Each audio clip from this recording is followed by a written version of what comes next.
Hello and welcome back to another episode of Critical Reactions with your host Bryan.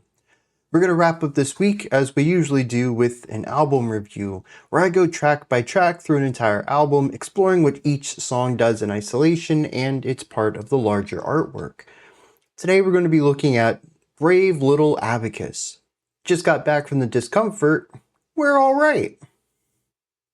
I like that title.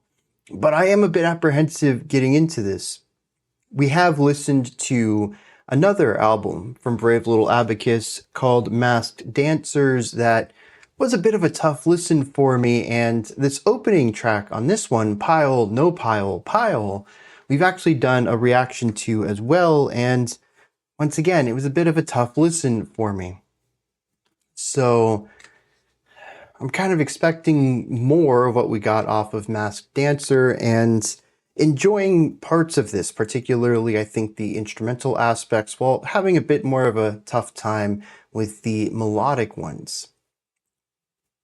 But they could surprise me as well. Let's dive into this, starting off with the opening track, Pile, No Pile, Pile.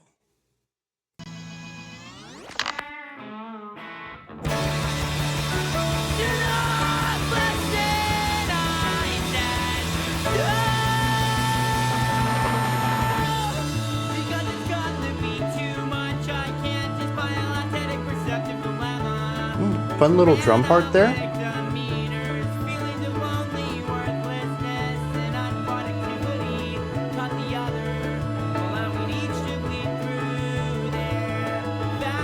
I like the piano part too.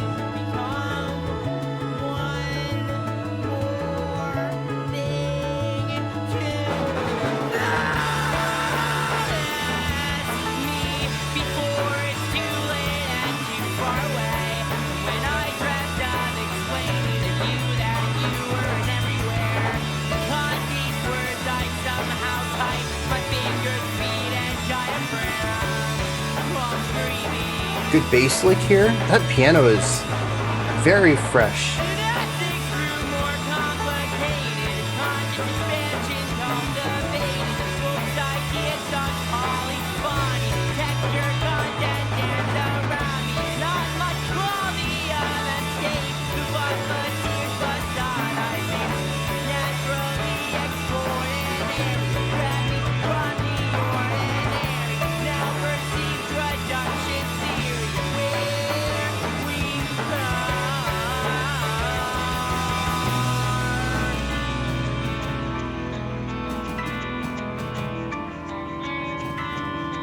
Yeah, I was going to say, a chiptune percussion.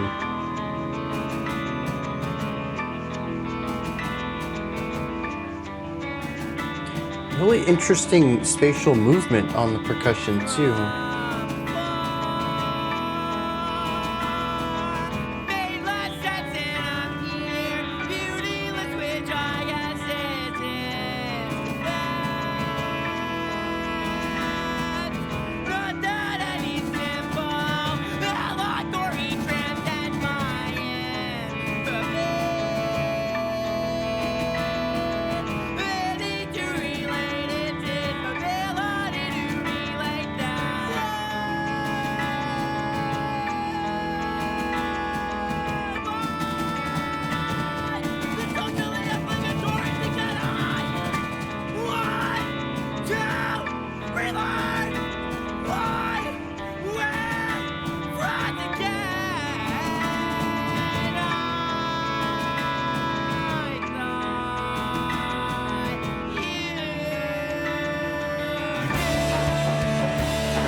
The brass is a nice addition to this section.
So now a relationship that was totally meaningless and trivial is over.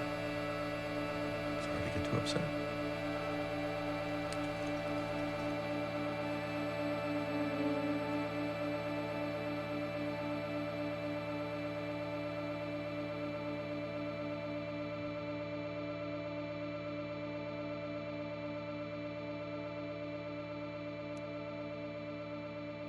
Yeah, I think this is going to be another tough experience for me.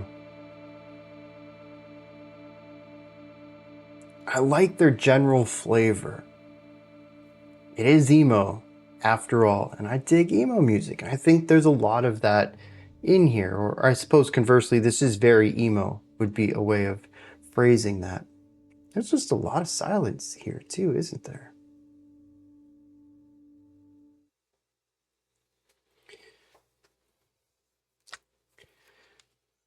But it's also a very raw, noisy style of music in general. Many of the instrumental ideas don't necessarily work productively with each other, usually creating some sort of tension through harmonic. I don't even want to say it's clashing. It's more of just ignoring everything around it. The bass is doing something. It is a cool bass line. The piano is doing something. It's a cool piano line. The guitar is doing something. It's a cool guitar line. The vocals are doing something. They're a cool vocal line. None of these instruments seem to even admit that there's anything else around them, though.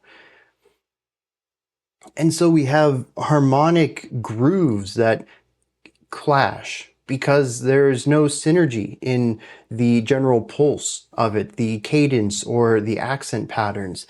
There's harmonic dissonance throughout here as instruments aren't checking to see if the note that they're playing, which is technically in the key, works well with the notes that everyone else is playing. Again, blinders on, just stuck in their own world. Melodically, there are times in here where there's just too much information going on. The production isn't clear enough to allow these larger ideas to sit simultaneously, and the composition doesn't create space either. It's a song that presents a very raw, anxiety, almost angsty feel throughout it. It is sorrowful in times and regretful in others. There's a wanting for something more, and it's presented in, to use the word again, an incredibly raw way. There is a lack of wanting to be traditionally musical in this song. And it ends up being rather noisy, but yet still emotionally resonant. And I think I've mentioned this about them before too, particularly in the other album review, is that despite the fact that this isn't consonant harmonic music where everything sits in harmony with one another and elevates it, it's still emotionally apparent. I think it's difficult to listen to this and not get some emotional capacity out of it. But it is an incredibly tough listen, especially for me, who tends to enjoy more consonant ideas. But I mentioned that there are some pretty neat things in here. I mean, we kick off the song with pretty cool piano and bass line, and the drums come in and support the piano part, and that whole thing was pretty cool. The guitar comes in and it's doing a neat thing over here. We have this counterpoint and layering going on. The vocal line, I think, is even really cool in a lot of places, but I have to ignore the tonality of it. But I think that the large jumps that it makes pitch-wise, the movement sometimes sliding into notes and other times being more articulate with the syllables, there's a lot of dexterity going on to the vocals. Also, the quick pace that it shifts between cleans into compressed cleans into fry vocals, and just the sheer dexterity moving between those three. I feel like there's a lot of expression of emotion in those moments, especially as the fry scream isn't used that much for a 6.5-minute song where the vocals are fairly consistent. I'm kind of dreading getting into the lyrics here, as there's going to be a lot of them. There's just not a lot of screaming, so it means that when we do get those fry screams, it's impactful. It means something. That specific word or this specific moment deserves impact from the perspective of the vocalist. And I think it generally feels that way too. There is an urgency or an aggression or a pain that comes out in those moments that is, I think, undeniable. There's some cool guitar riffs in here, and the brass at the end I thought was a really nice touch to bring in, well, honestly, a brassy sound. I can't really say that it supports too much in the song. I can't say that it is supported by too much in the song. But it does work generally from a sonic perspective. It kind of gives it a little bit of a ska vibe without having that rhythmic ska element to it, but it sharing the spotlight with the vocals, which are kind of in the same range pitch-wise, and the guitar ends up working rather well as a form of counterpoint in those moments.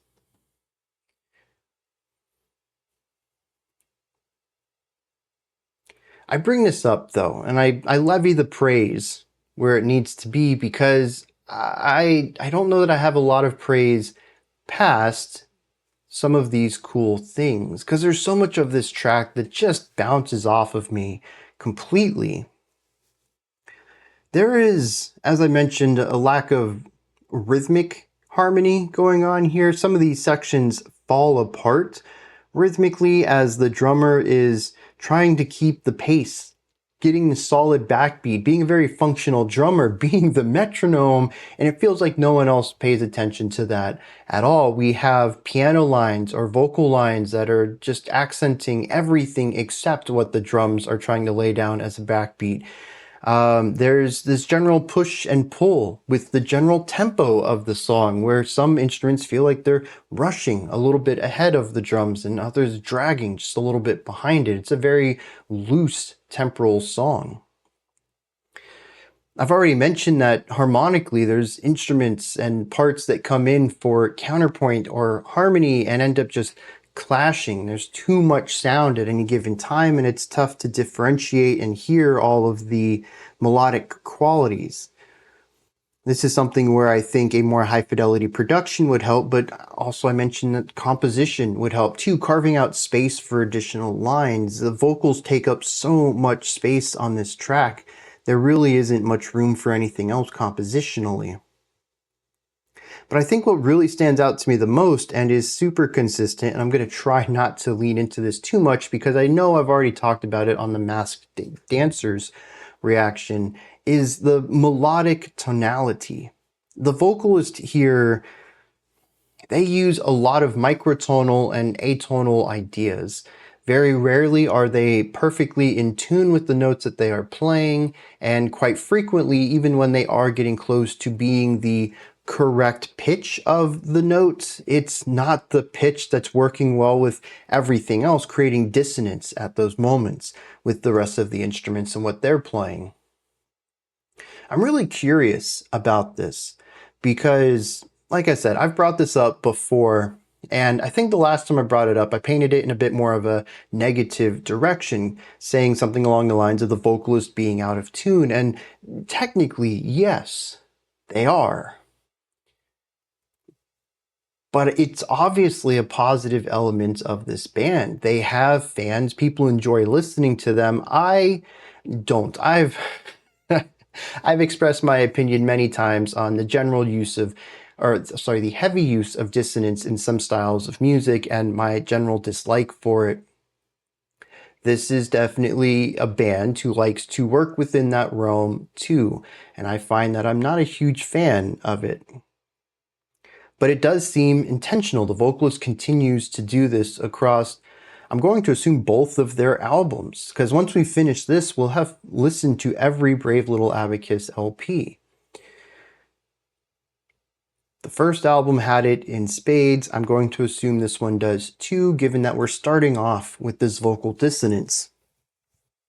Being that it's intentional, it's persistent through all their music, and they still have a fan base, I'm going to assume that people enjoy listening to this raw harmonic vocal dissonance.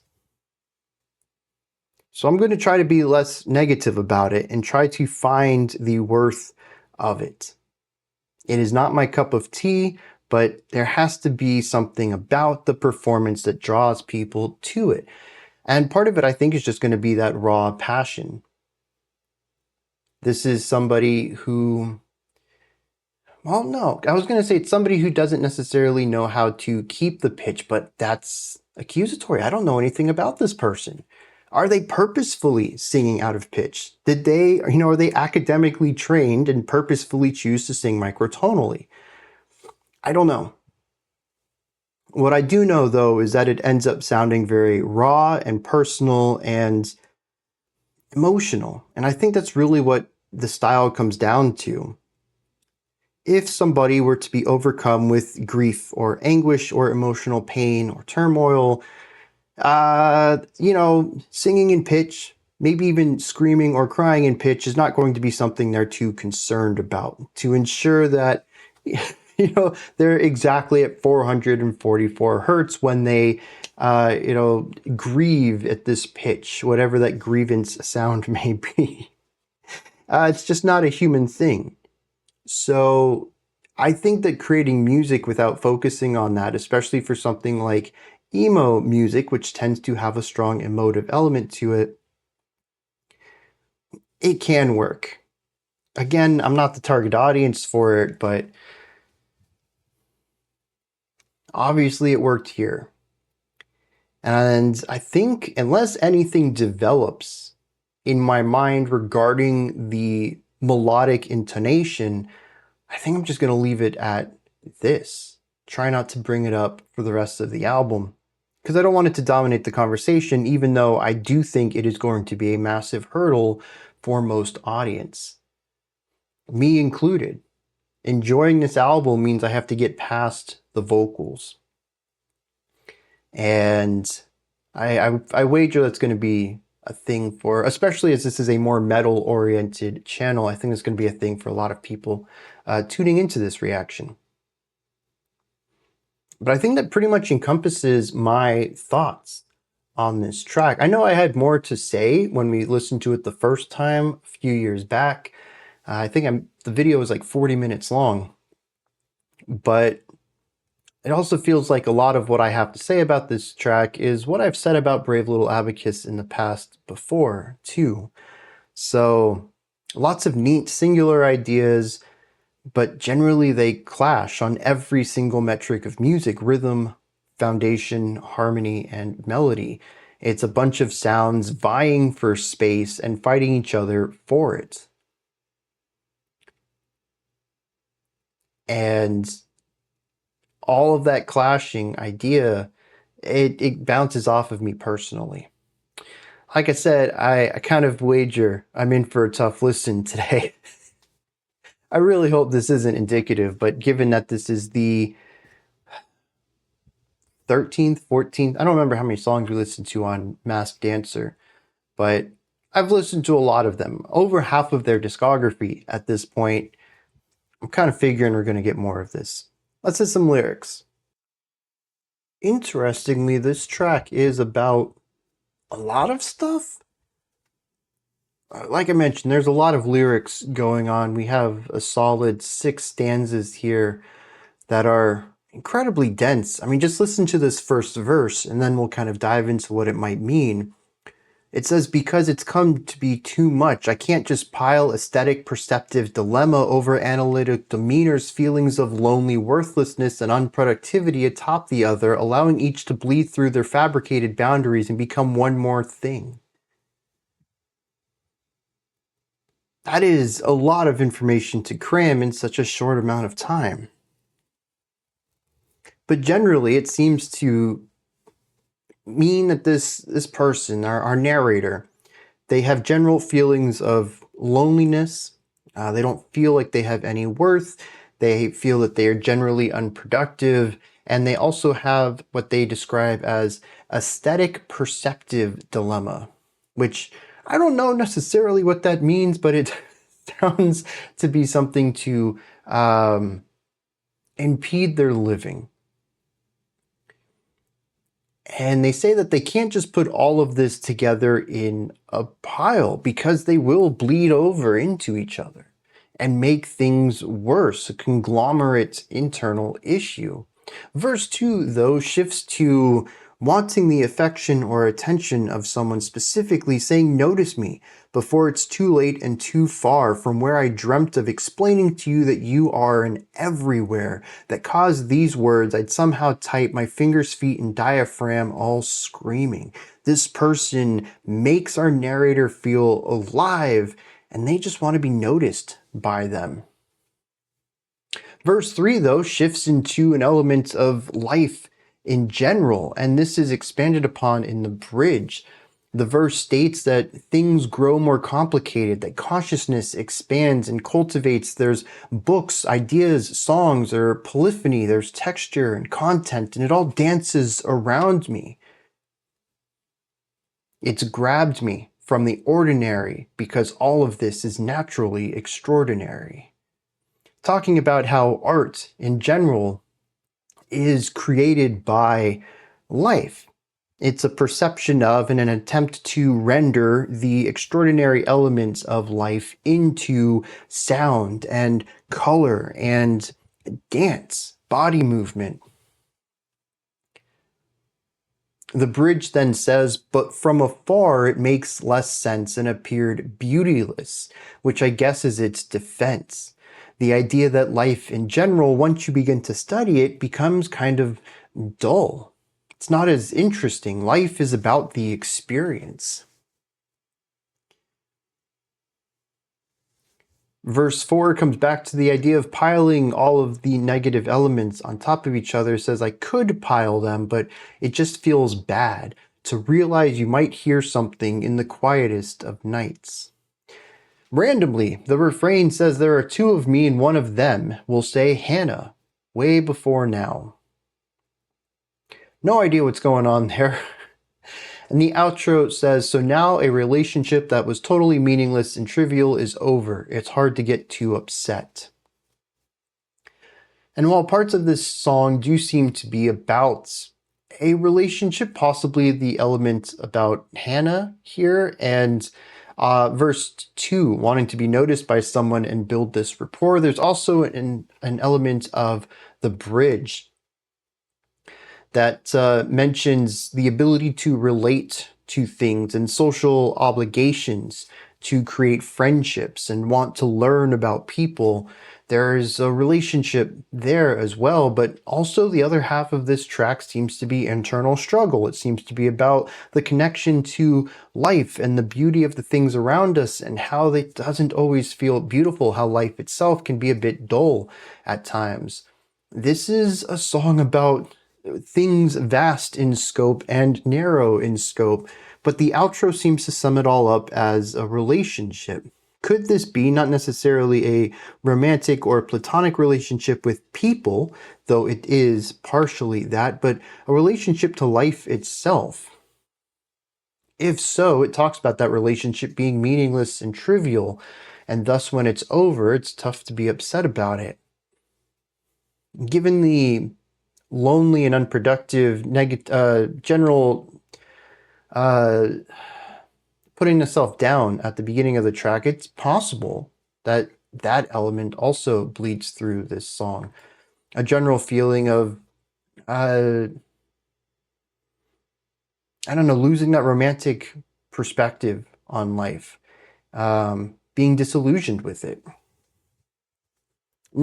I don't know if I'd say life in general, but the element of living, the society that you live in, the day-to-day grind, that kind of stuff. The more dull parts of life. I don't know. The song's a bit all over the place like the music is, and it's tough to really ascertain a general point here. It touches on a lot of things, and anything that I've brought up I think could be supported by the song, but I don't think any of it is particularly what the lyricist directly wanted to state. I'm kind of curious what the intentions were on this. We're going to dive into the next two tracks here. The person who requested this album has given me points to take breaks for analysis. We're going to take the next break after track 2. Also, I usually do this, and I didn't today. We're looking at 12 songs in total at 45 minutes long. Although, honestly, I don't know why I do this, because you already know how long this video is going to be. I don't yet. This is more information for me to kind of guess how things are going to roll. All right, this next one is called Please Don't Cry. They stopped hours ago. What a title. Geez, let's kick it.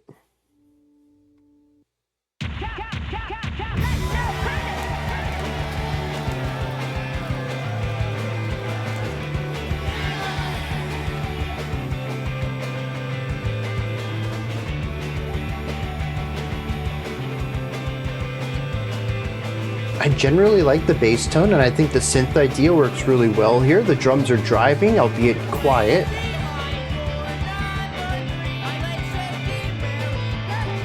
In fact, the whole song is a bit quiet.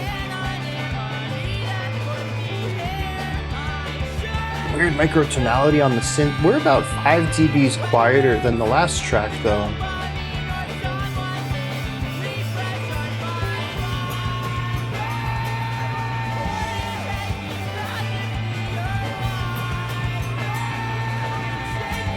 Lots of tense harmonies on the synth even by itself.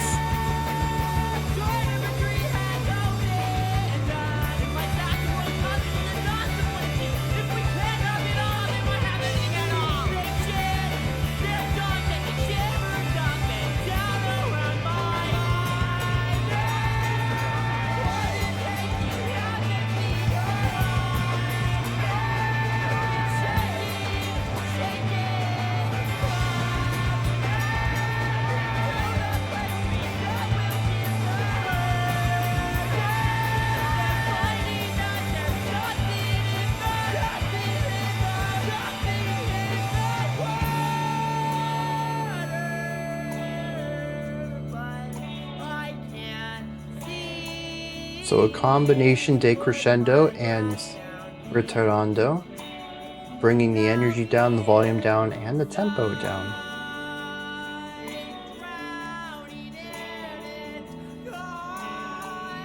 Heavy use of, I assume, the whammy bar to create, the harmonic dissonance there.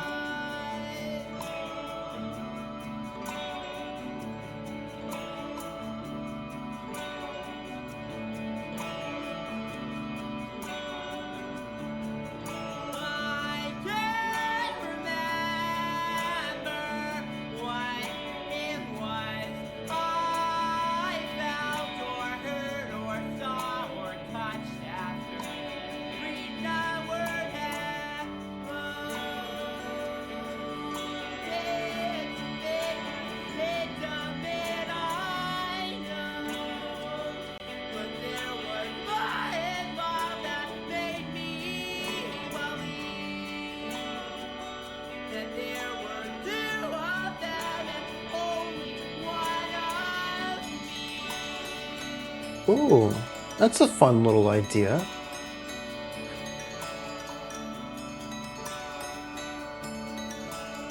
I forgot too that the first album wasn't just noise, that it also had lighter moments like this.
We're using a slide over here?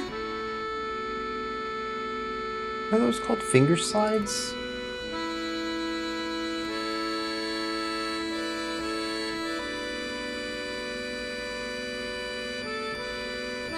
Oh, no, just called a slide.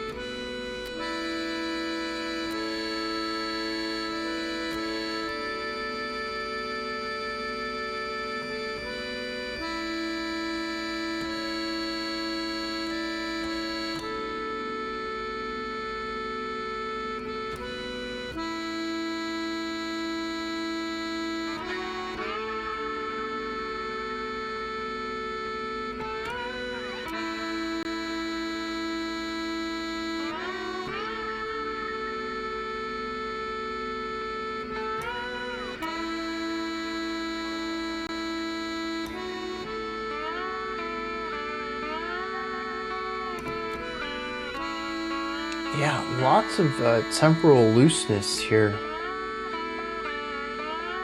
I kind of felt it with the synth, the keyboard, but certainly when the other instruments came in.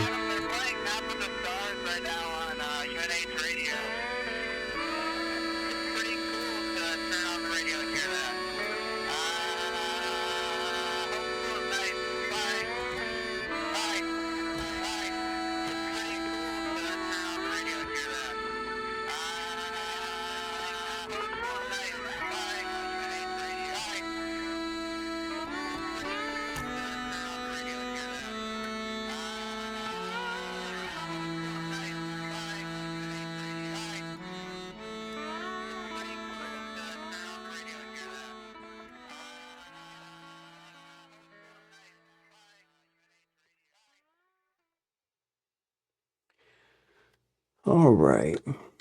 Please Don't Cry, they stopped already. Is that what the song's called?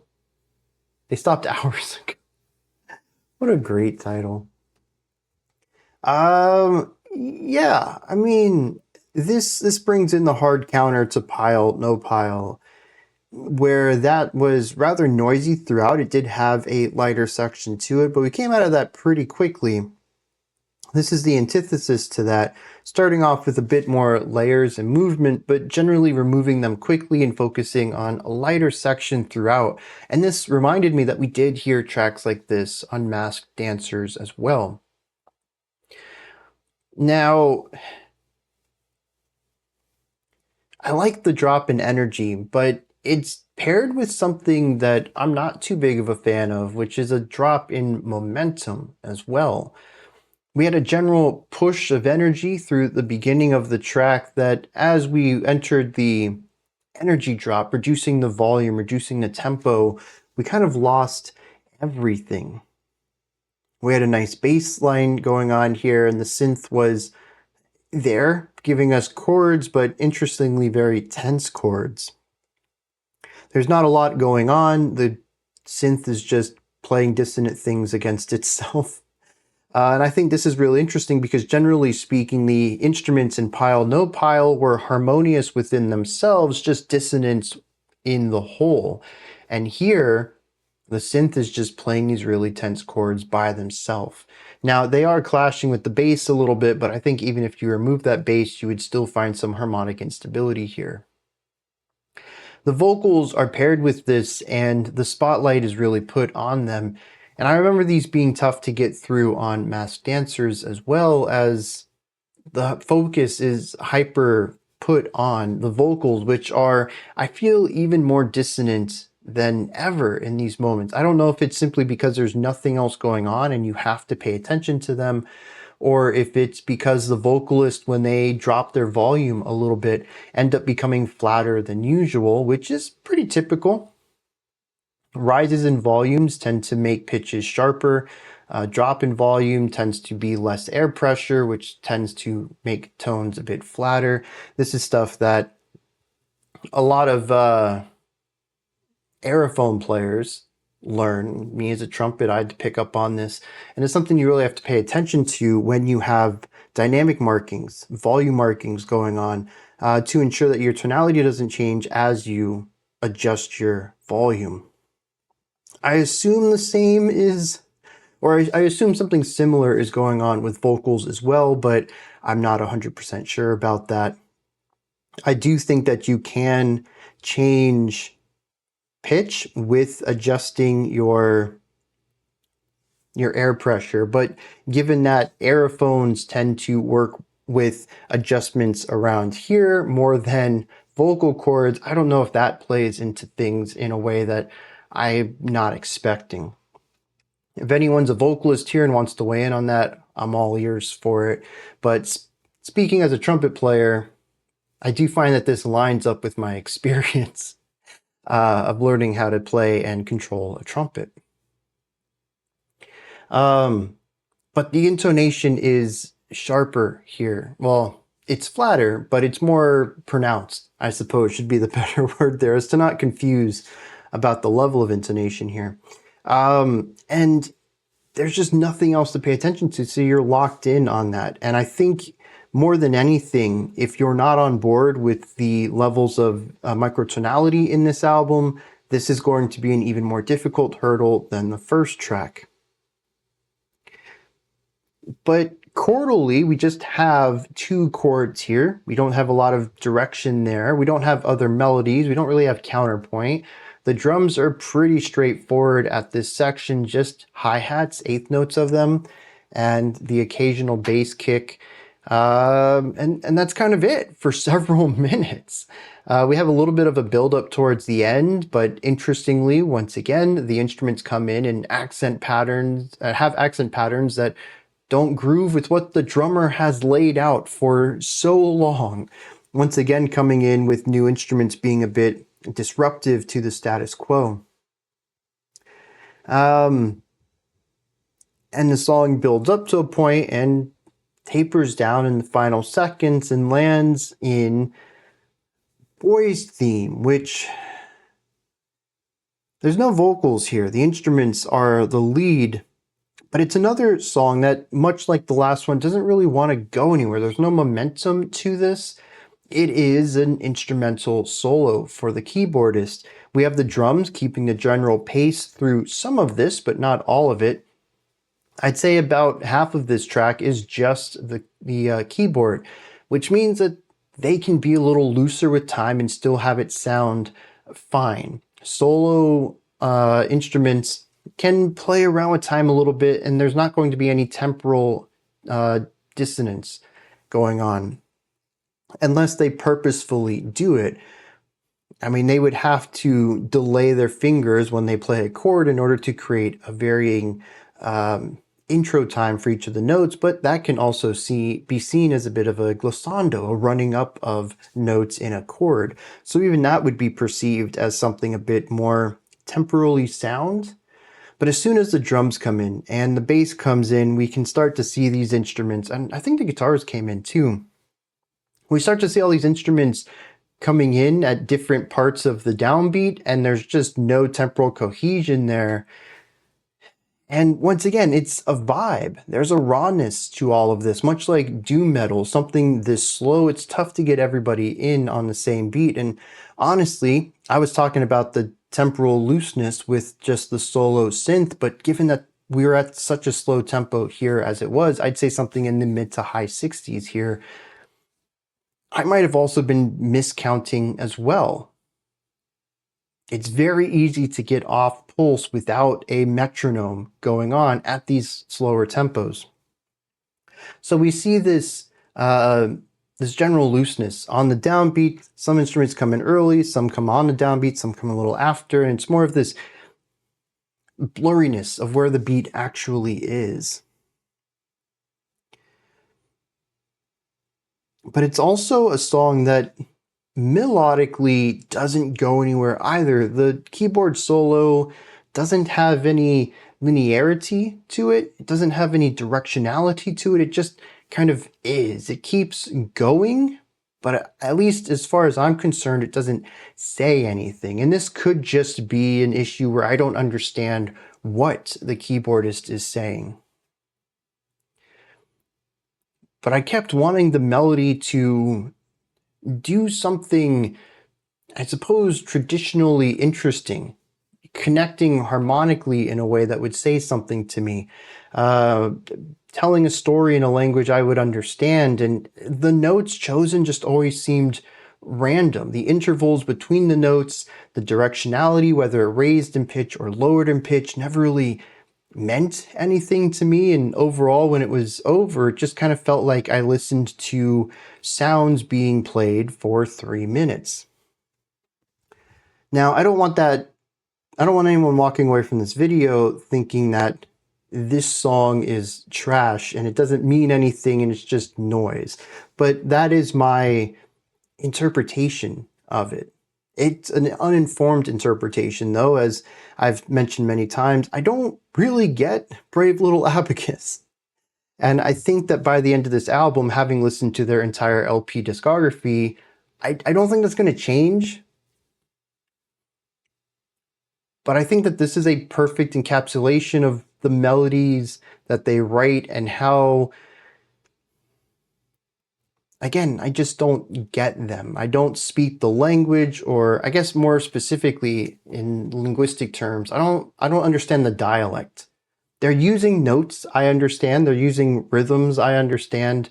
The note patterns, the orders they're used, when they shift, what kind of notes that they emphasize, that's what doesn't make sense to me. It's like the grammar and inflection points are all messed up, stressing the wrong syllables. Syllables.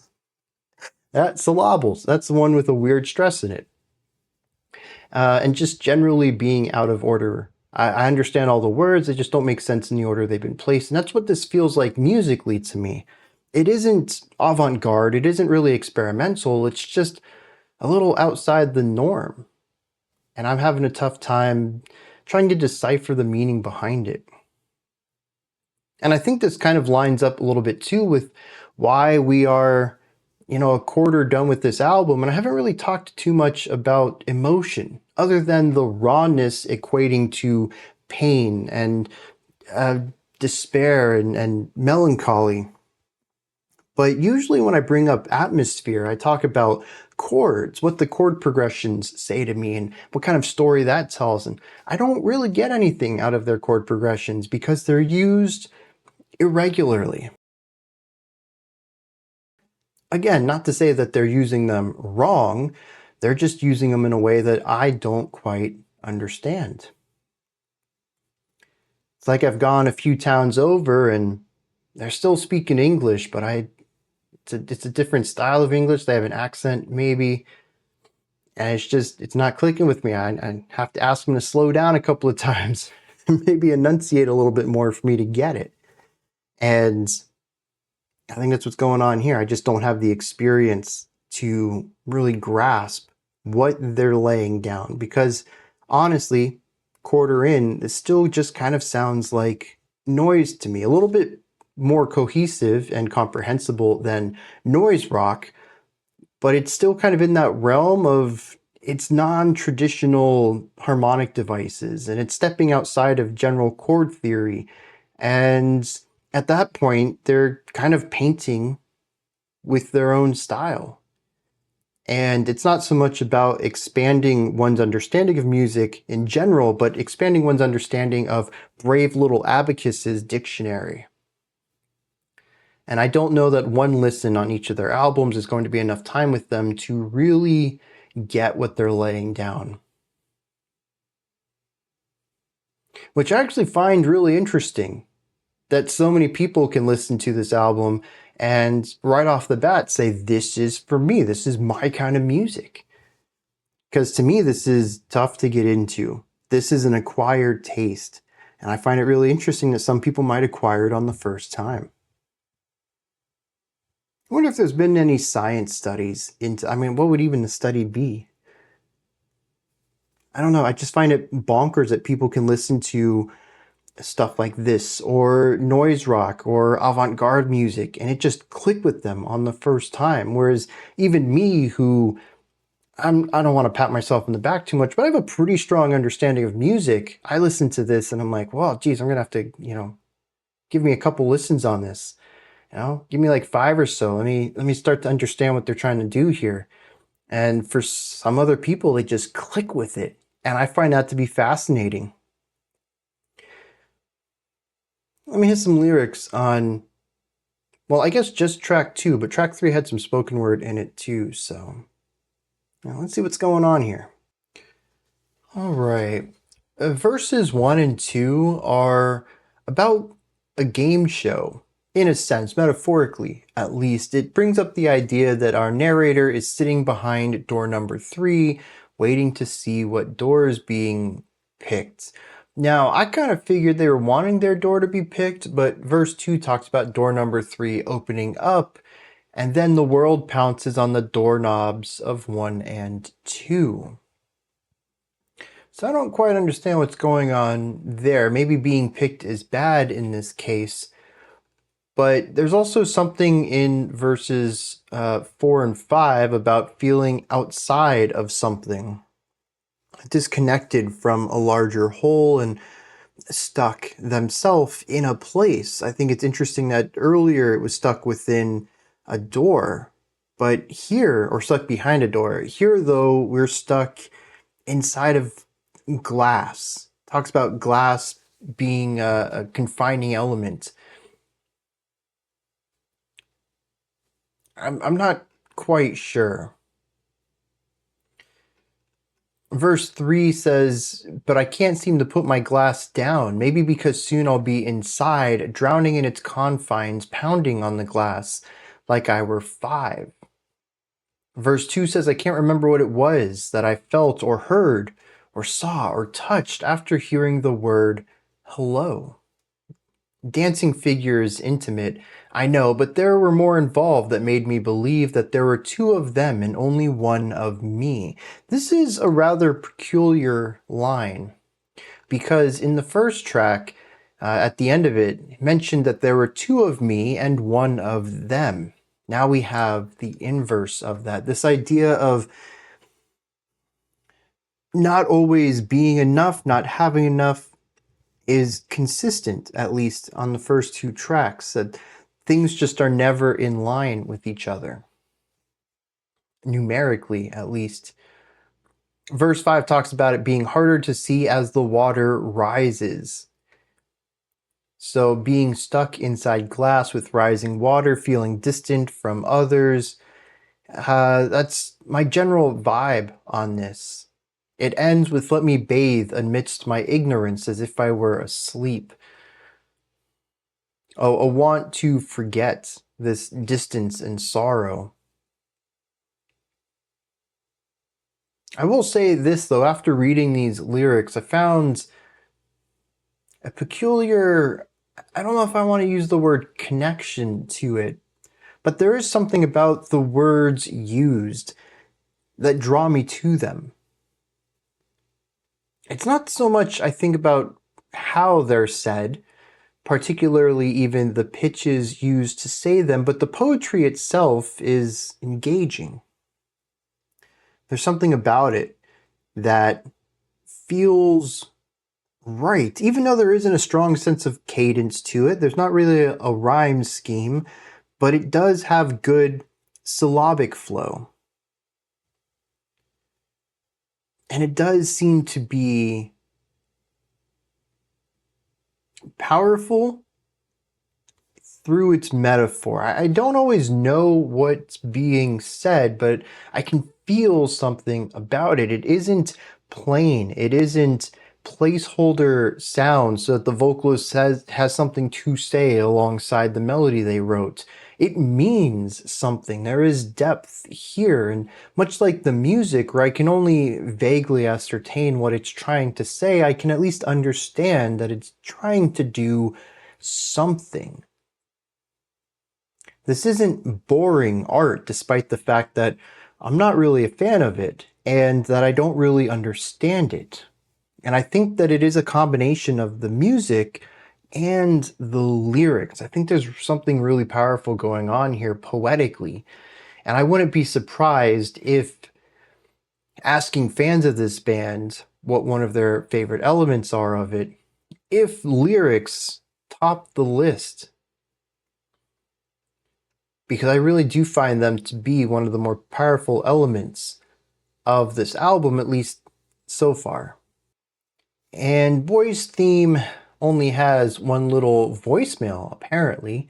It says, "Hey Adam, they're playing Map of the Stars right now on one radio. It's pretty cool to turn on the radio and hear that. Hope school is nice. Bye." It's just a short little idea of hearing, maybe for the first time, their music on a radio station. Or maybe a friend is hearing their music on the radio station. I guess that can be really exciting. I say I guess, it's pretty certain. That's like the first major step there in being a musician. You make the music and then it gets out there. You hear it on the radio. Maybe it gets picked up for background music in a television show or credits music or something. And it's like, these are the steps you make, is to hear your music in public outside of your performances. But I don't know how that pairs with the music of track 3. This is a cause for celebration, and I don't know that I really got celebration out of that track emotionally. Though, again, admittedly, I don't really know what I got out of that track. So let's continue this journey then. A highway got paved over my future. I drive it getting to school. What a title. Oh. Coming off real strong here.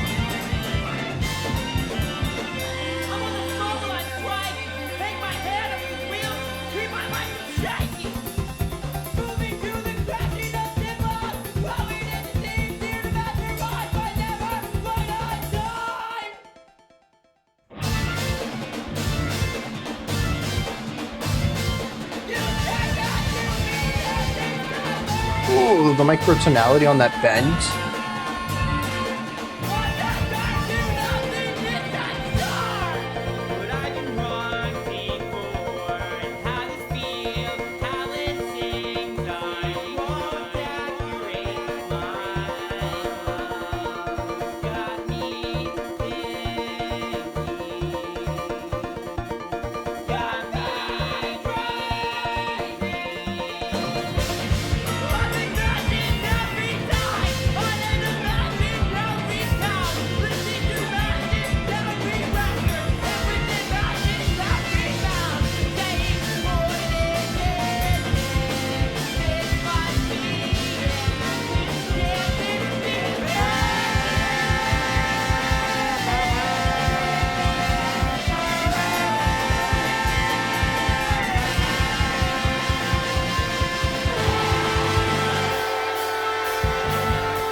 vocals completely being drowned out here.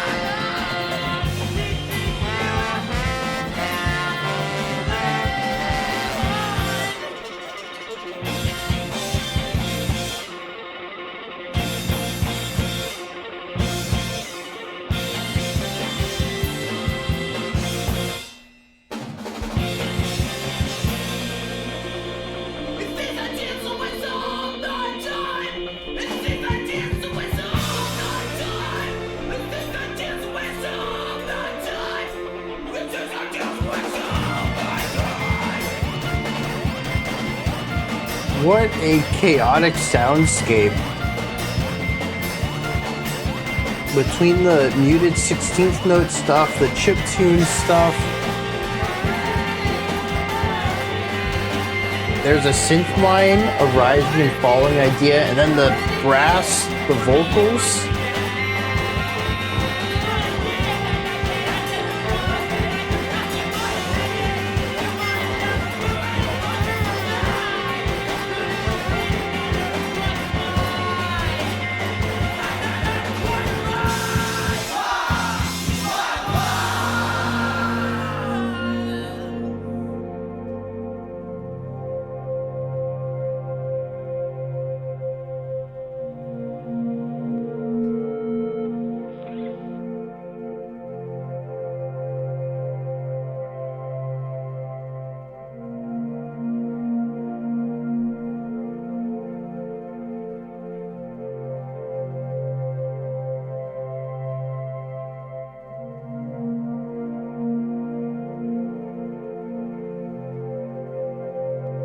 This is very calming.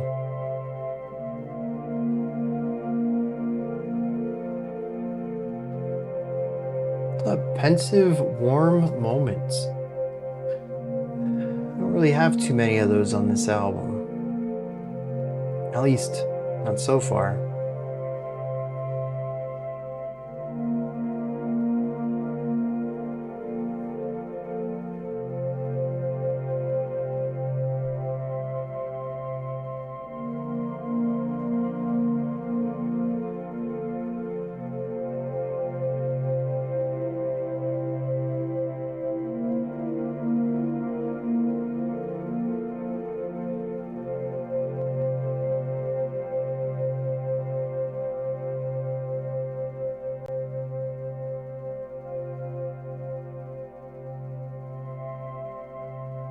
Yeah, I think that's necessary. A majority of this album has been chaotic, noisy. We did bring the intensity down a little bit for the end and midpoint of Please Don't Cry. Boy's theme was a little less layered, but still rather unbalanced as far as its harmonic element. Here, though, we go through one of the noisiest sections of the album thus far, and actually I think the peak of this is even more chaotic than Pile No Pile, and we contrast that with the most calming, soothing moments of the album thus far. And as we're pulling into the halfway point here, I think that's a good time to sort of back off the acceleration a little bit and kind of chill out for a moment.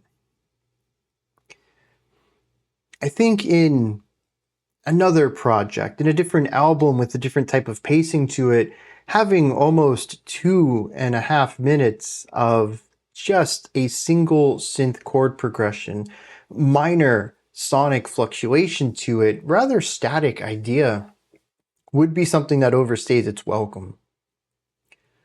But on this album, which moves so quickly, having 2 minutes to just breathe feels right. I really enjoy that. I'm curious where it's going to take us, though. It sounds like it wasn't a strict closing to that. It felt like it did transition into the next song, but we did have a general fade out there at the end of the blah blah blahs. That's a nice idea, though. I quite enjoyed that. The other side of both of these tracks, which I think I can easily pair together, is the noisy layered stuff we've been listening to, but with more of the brass than we have heard previously. And I don't know if this is a good idea. Well, good is, it sounds a bit more objective. I don't know if I enjoyed this more or less. I certainly like the brass, and I mentioned in Pile No Pile that I found the brass to be a nice addition in the places it was present. But we have trumpet and I believe trombone in both of these tracks, and they tend to muddy things up more than anything else. I think their inclusion works. Their timbre and pitch still plays really nicely alongside the rest of this. In fact, I would say that the trombone actually has an area kind of carved out for it, as the bass guitar is lower than it, and the guitars, vocals, trumpet, pretty much everything else is above it in pitch. It kind of has this area carved out where it can sit rather nicely. It's one of the few things in here that I think is balanced in any way. But it's also so loud in the production, frequently covering up the vocals, which can be used for an artistic purpose. The idea of the vocalist drowning. I mean, we just had a song about, lyrically, about drowning in a glass container of some sort. Having music that drowns out the vocals can certainly be used to great effect to further support what the lyrics are exploring, if they're choosing to look at any of that in these two songs. But from a purely sonic standpoint, it is too loud, way too loud. There's a huge imbalance in the production side of things, where I find the brass to be louder than pretty much every other instrument. In fact, the drums are right under that with volume, and then I feel like the guitars, bass, and drums and vocals all kind of sit in the middle. Not the drums, they're a little higher. The guitars, bass, and vocalists all sit at the bottom. Everything else seems to be louder than those, which I don't think always works. There's that section in the blah blah blahs where we have the slower emphasized rhythmic idea, dun dun dun, and then the guitars come in with that that really fast 16th note stuff, and I can't hear what the guitars are doing during the emphasized full group element because the drums are just so much louder than the guitars. I assume they're continuing to play the 16th note stuff, maybe with the notes that the bass is implying. Again, I can't really hear the bass either because of the drums at this point. But it's more of this raw production, and it goes beyond just the instrument sounding a little unproduced. It's the balance of everything. It's been present since the beginning, but I don't think anywhere near as bad as this track, where the brass just overpowers everything. And I do want to add the caveat here that these are just my opinions too. I don't necessarily think it's wrong that that the production balance is like this, but it certainly doesn't help me understand it any better. At least not using my framework of music knowledge, much like their use of harmony and melody and layering and rhythmic elements. I'm coming at this from the perspective of a more traditional sound. I think that after a couple listens, you kind of adapt to what they're doing, and much like learning the vocabulary of the composition, I would adapt to and learn the vocabulary of their production.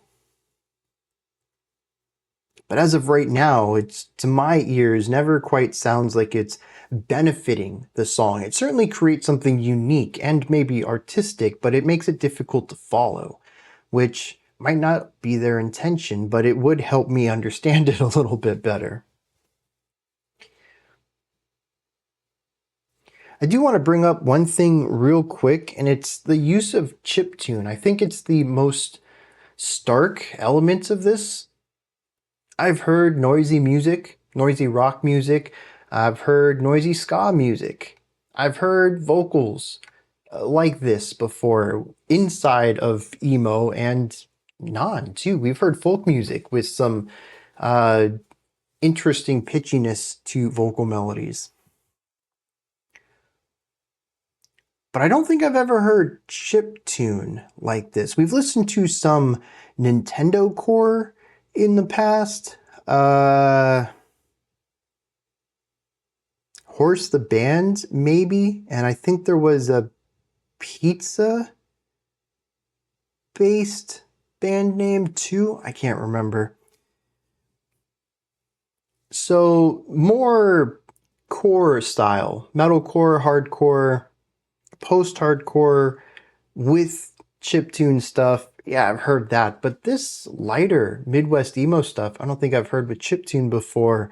And I don't know that I dislike it, but I don't know if I like it either. There's some sections like the middle of the blah blah blahs that I thought kind of worked well.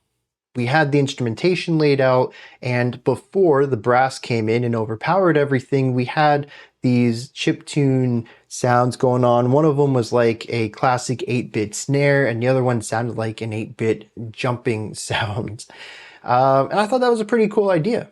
I thought it somehow fit with the mood of everything. Not really sure how that happened, but sometimes art goes beyond theory and things click even if I can't explain them.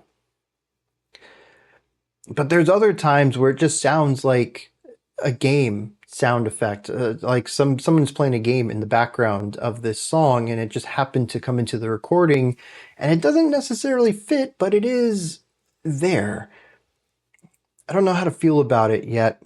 Right now though, it's a mixed bag.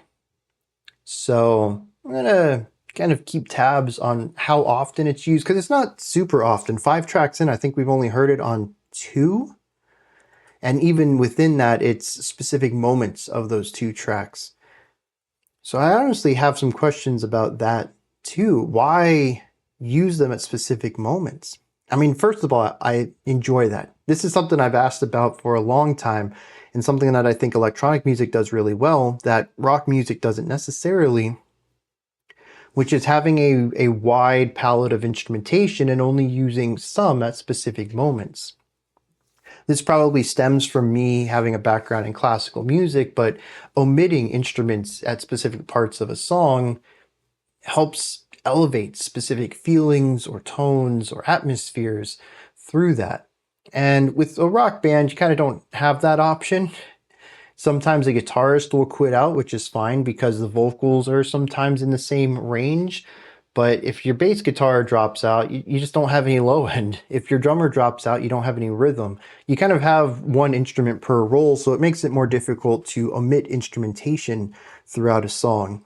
But when you have something like Brave Little Abacus here, you have a plethora of instruments. You can bring some in at some points, leave some out at others. And I think that helps to keep the songs feeling fresh throughout and giving each, even segment of a track, a bit of a personality, differing from other atmospheres, even within the same song, but certainly across tracks. And I think that using the chiptune sparingly like this is a great way of doing that. So I enjoy it from that perspective. I'm just not sure that when it's added, it typically adds to my experience with the track. Let's look at some lyrics for both of these, and then we're going to check out track 6.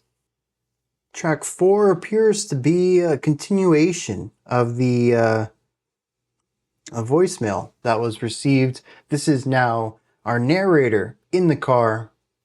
Says he's listening to the music, but he has to take his hands off the wheel to keep his legs from shaking as he's moving to the crashing of the cymbals. He wants to rejoice, move and groove with the music he's created, but he can't. He's stuck in this car. Says the music grows into themes and it's near to mesmerize, but never right on time. And I find this to be rather interesting because the temporal element is something that I've brought up a couple of times on this album, but also the last time we checked them out. And I find it to be interesting because I assumed it's intentional. It adds to the raw feeling. The band made this music, they recorded it this way, they mastered it and released it this way. They must have been happy with that. There's no way to make an album that is free from blemishes. No artist, whether it is visual or dance or sonic, whatever. There's no artist has ever released any art they've been 100% happy with. That's just the nature of the beast.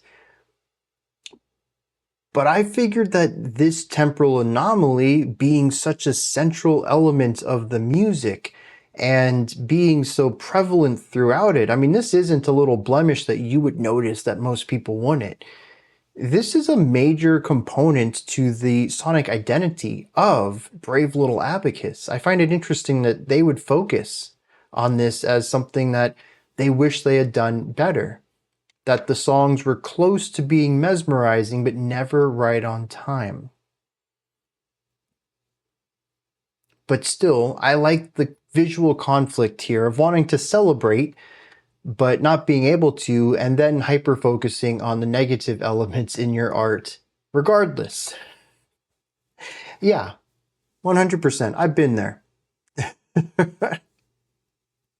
That is such a relatable little stanza there, and I think it's awesome. But the second verse moves into a very different direction. Once again, we come back to the idea of relationships and this jumping to new ideas. It's beginning to feel like a general theme in the lyrics. This was something that threw me off on the first track, but as we continue on through this album, yeah, this is just how the lyricist writes.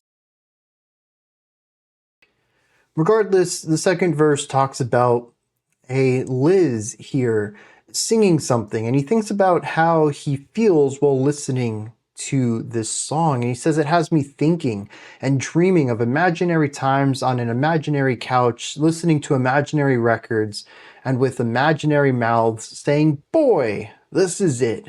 This must be it. Please, can't this be it? And I believe this is talking about a hypothetical future where everything just works out. You'll just chill on a couch with someone in your life that you're really appreciative to be in your life and listen to music, and everything is just swell. Why can't this be the future? But it's all imaginary. It seems that the narrator doesn't believe this is all going to be true. Or at the very best, it's hypothetical, something that hasn't happened yet.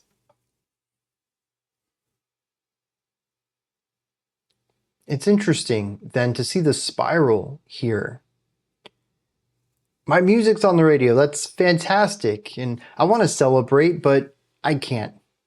For whatever reason, I think the car is supposed to embody society at large. Maybe the fact that this might have been a secondary project in their life. Maybe they had full-time jobs that they were doing around this. They talked about school at one point in one of these tracks.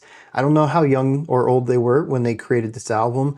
So it could just be that the car is life.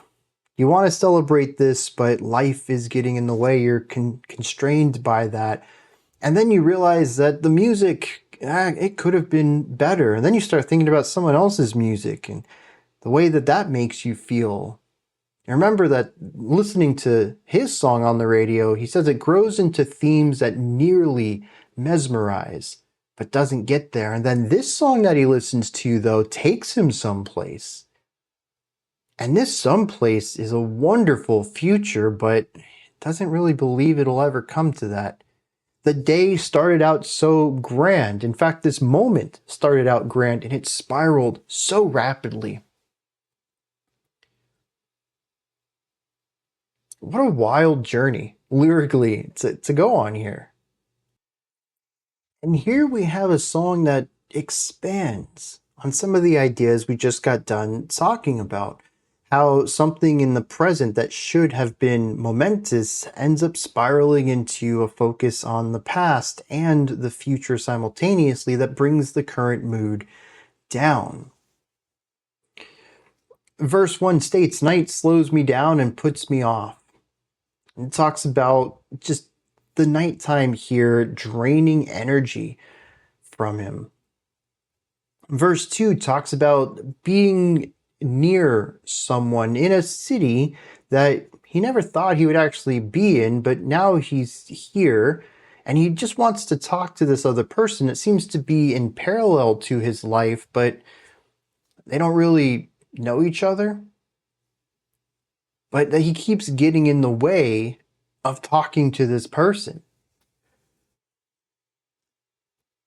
And so he begins to fantasize, imagine a world where maybe he does approach this person and talk to them. The refrain kicks in right after this. It's these ideas that waste all my time. Repeated 3 times after that. A hyper focus on the concept that looking at the past and imagining better futures take up so much of my time that I don't actually have time to focus on the now. This jump cuts into the 3rd verse, which says, okay. So honesty didn't do anything for me once again, but it did that night that I said to Rob that I could not keep my opinions to myself any longer. But that could have just been another one of my blah, blah, blahs. And I think this is interesting because we've transitioned from looking at the last track.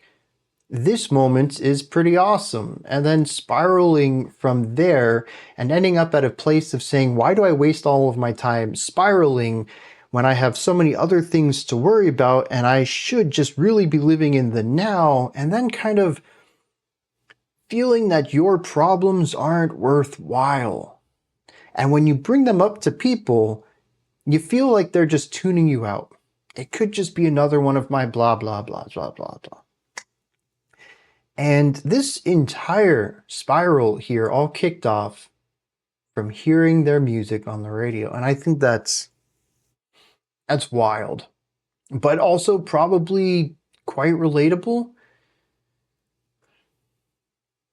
To me, this seems close to a type of clinical depression here, where there's an inability to focus on the good and a hyperfixation on the negative and allowing that to bring you down, and then pairing that with self-deprecating comments as well as humor here that kind of masks how low their self-image is. And I really think that this, see here, this is what I was talking about, right? Musically, the last 7 minutes, not really my cup of tea. I've had more negative things to say about it than positive, and generally I don't get it. But lyrically is really getting onto something here. It seemed rather random, jumping between all these ideas, but there's a through point to cross multiple tracks to get to this point that ties it all together. And it paints a very specific picture of a person here. I find these 7 minutes, tracks 4 and 5, to be rather evocative on the lyrical side of things. And the delivery of it being as pained and expressive and untrained as it is. And I don't know if it's technically untrained, but the perception through the lack of sharp, pointed intonation feels untrained. It adds to it, though. This isn't somebody who's singing a song. This is somebody who's expressing themselves through music. And I find that to be a subtle but distinct difference. It adds a lot of passion, but also, I think more importantly, especially in the realm of rock and metal, authenticity to the performance. And it does allow it to cut through in a highly human and emotive way that is quite different from the typical side of the perfection in art.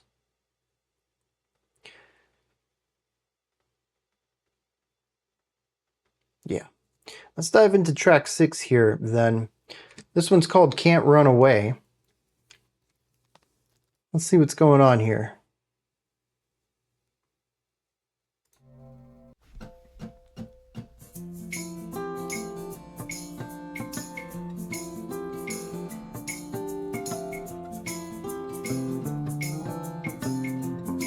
I like the harmonics over here. Very pretty. The tambourine is a nice addition, and it's kind of sharp, Not pitch-wise, but production-wise, it cuts. Out of green shows symmetry in front of how alone sits me. Fourth day, I don't want it anyway to be reliving.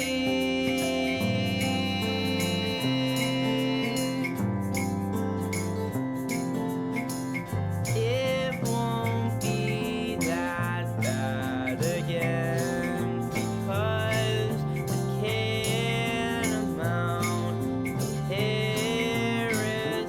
Why should intimidate you? You should intimidate yourself. 30 minutes of makeup. This is very measured and balanced. But you are not what I want you to be.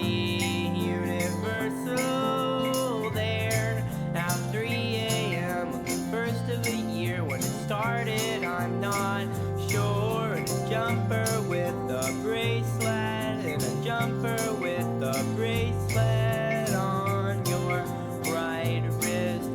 Turns with a golden knob, opening amidst a dense yellow light fading to reveal an infinite sky. Ooh, the bells are nice.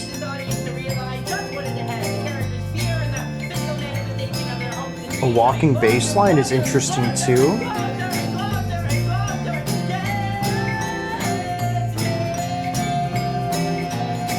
My dad says things that make me laugh. He yells confetti thoughts, and that's why I say I'm like running water can run away. There are more here than merely bodies. Things without fear are surrounding me. Bridging to catch me falling. Perhaps someone who understands when I say I'm sad, I mean it. That there is no excuse, I need this. What I said about Hannah Green led me to see the superimposition of a face on a poster on its way. Arriving any day, it will accompany me every night and welcome me to rest. Tack onto the drywall surrounding me will probably return me to this fading, the sky being a bedroom. Interesting texture in the backgrounds. But I don't want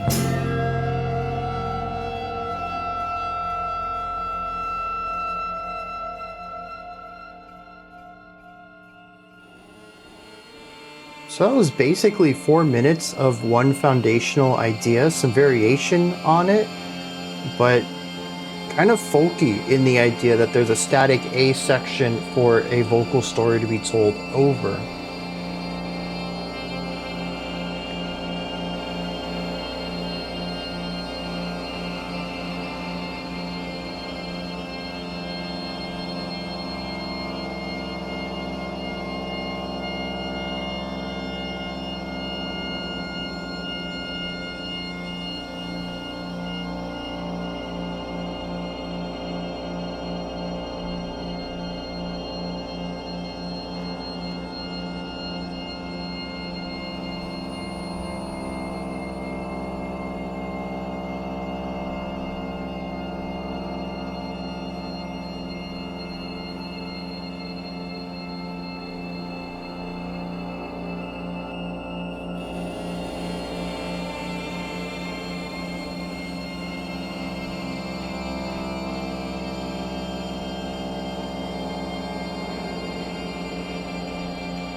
Yeah, that high pitched. Oh, and what was that? Kind of petered out. I'm more better with this. More okay.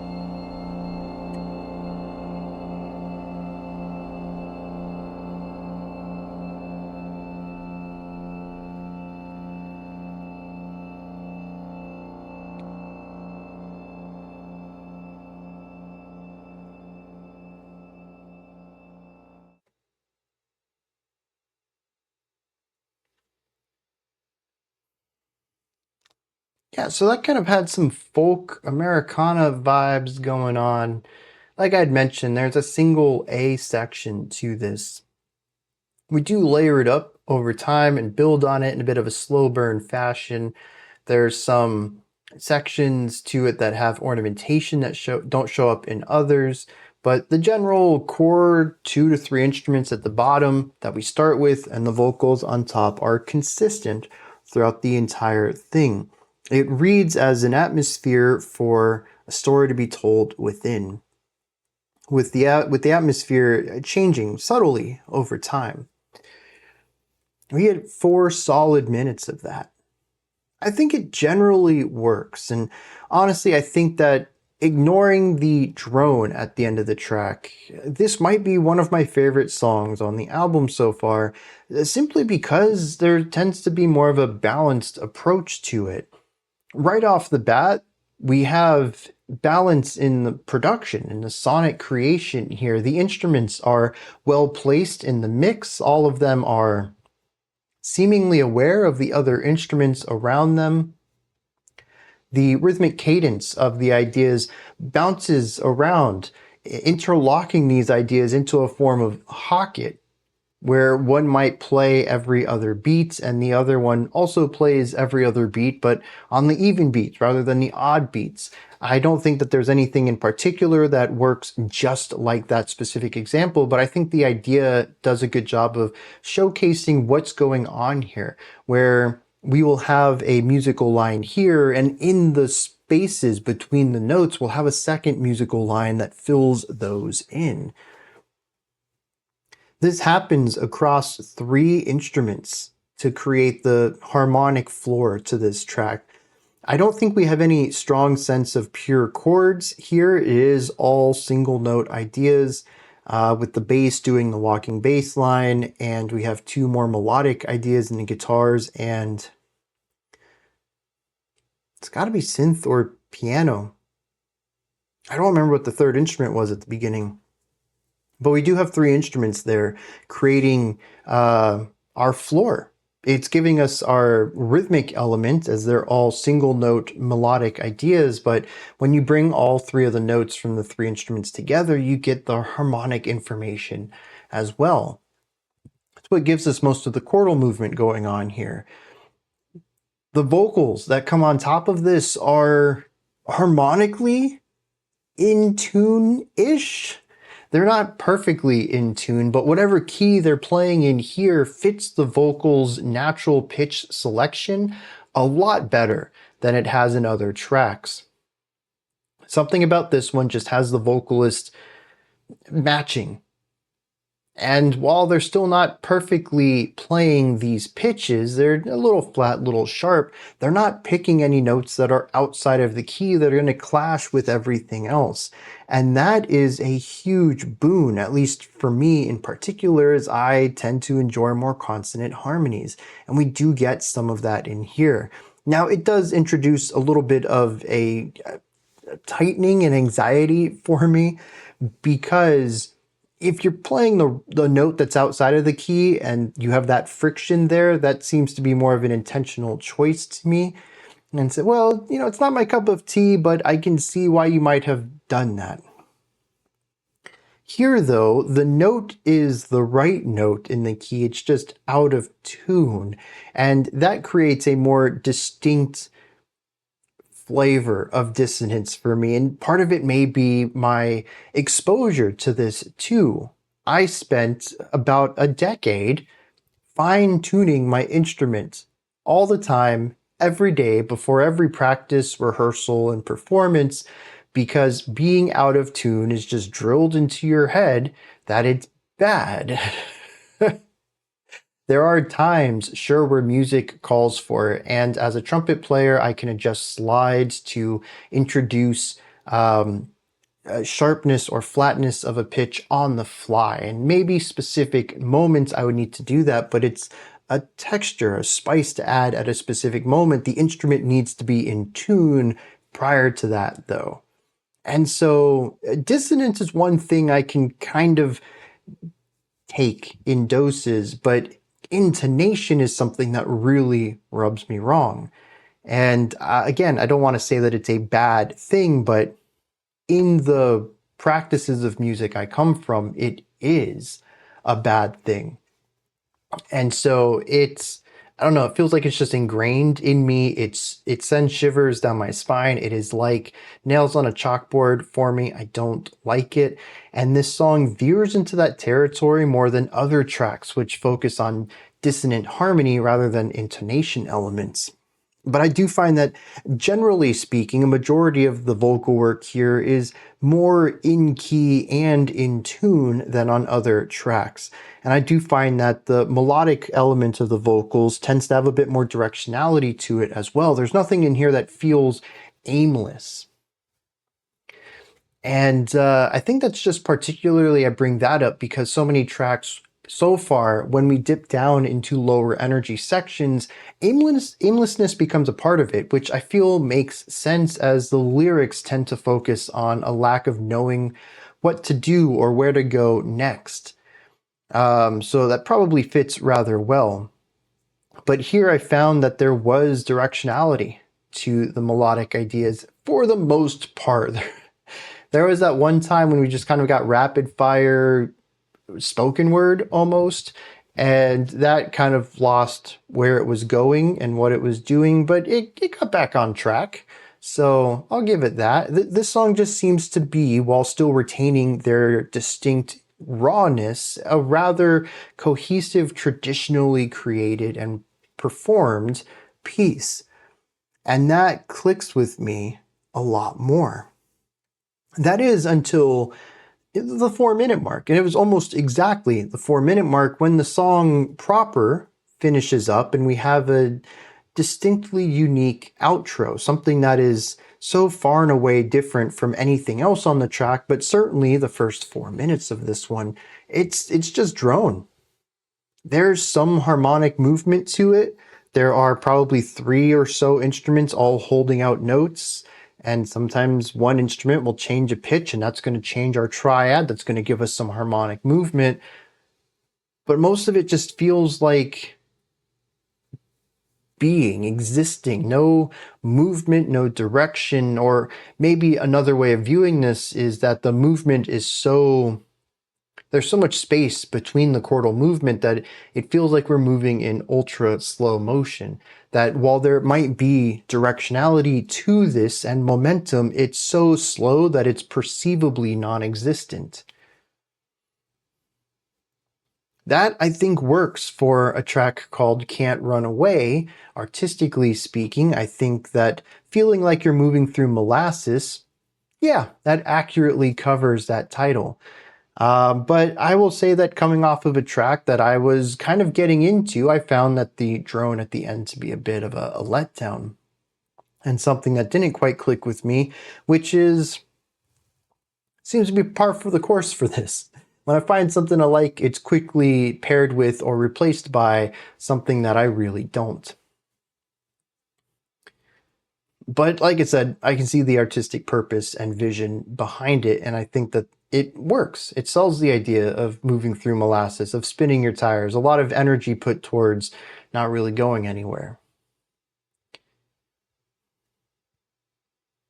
An interesting song, and I think a great way to break this up too, with track 5 bringing the energy down, as I mentioned, moving into the midpoint, and then this one kind of creating a hyper focus on consonants and momentum, only to be abruptly stopped in its tracks. It presents a nice clean midpoint for, I'd say, the rest of the album to kick off from. Let's hit some lyrics on this one. And once again, we have a song about unrealized potential futures based on current indecision. It starts off with a really interesting verse that means nothing to me. It says, hat of greens shows symmetry. In front of hat alone sits me. Fourth day, I don't want it anyway to be reliving. It won't be that bad again because I can't amount in comparison. Yeah, I don't know. That's word salad to me. Maybe if I knew what the hat of greens was, I could try to extrapolate the metaphor from there, but I don't. So it just seems random. But verse 2 talks about being, once again, outside of a person of interest, outside of their world looking in. It says 30 minutes makeup for all to see, but you are not what I want you to be. Universal there at 3 a.m. on the first of a year. When it started, I'm not sure, but in a jumper with a bracelet and on your right wrist that turns with a golden knob, amidst a dense yellow light, fade to reveal an infinite sky.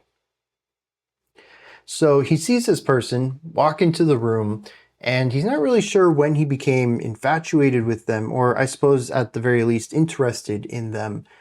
But he did notice what they were wearing, and the bracelet specifically seemed to announce who they were as a person and the infinite vastness of a character that they were. That this bracelet had a golden knob that would figuratively open and fade into an infinite sky.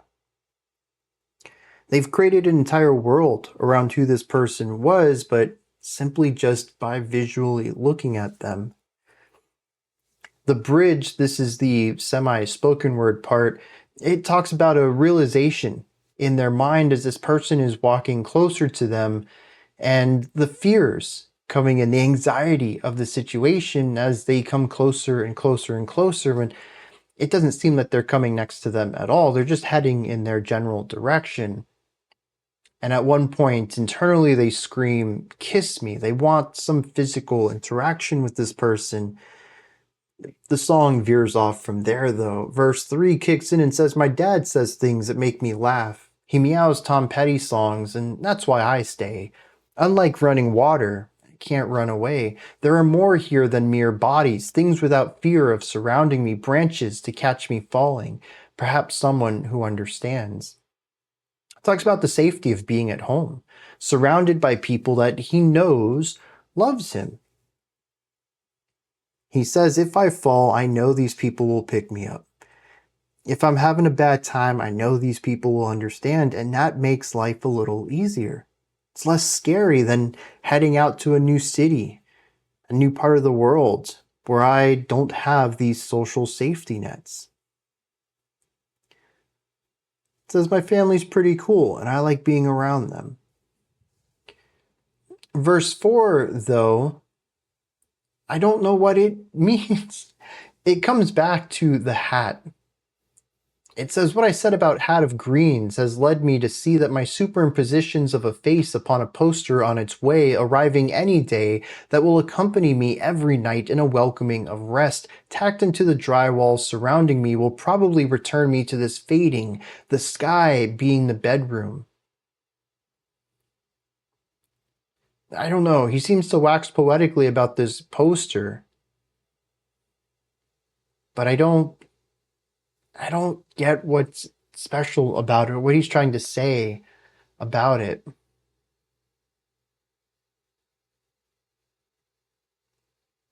And then the song ends with the drone.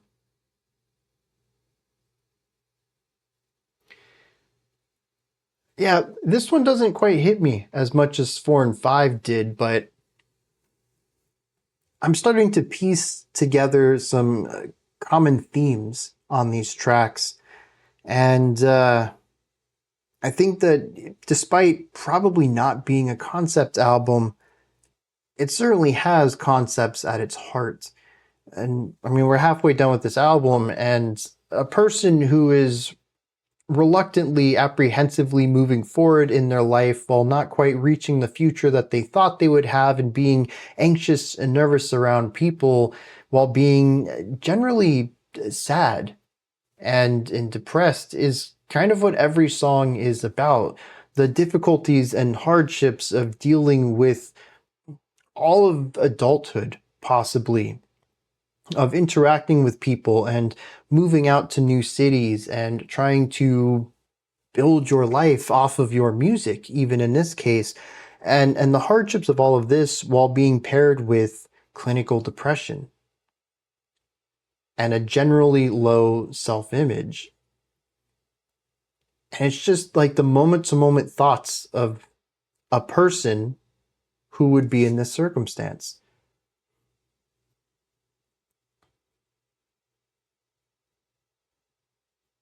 We're going to listen to the next 3 tracks back to back here, unless I feel like I really need to stop them, but it is recommended to do 7 through 9 all together. This one's called Untitled, and then in parentheses, continued. I don't remember an original Untitled. That might be a little running joke here, but yeah, I do find that to be interesting. Let's dive into this one.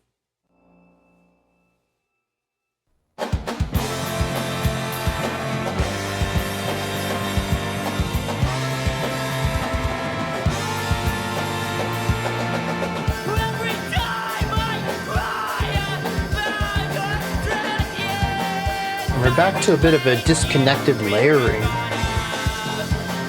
The bells and the brass are kind of cool, but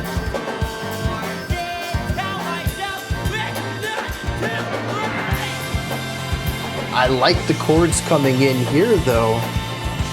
Very shimmery and optimistic, which works well with the bells from the previous segment.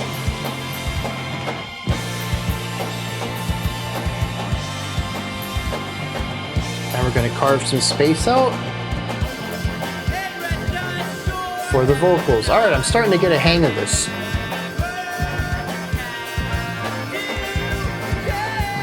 Such a cool idea.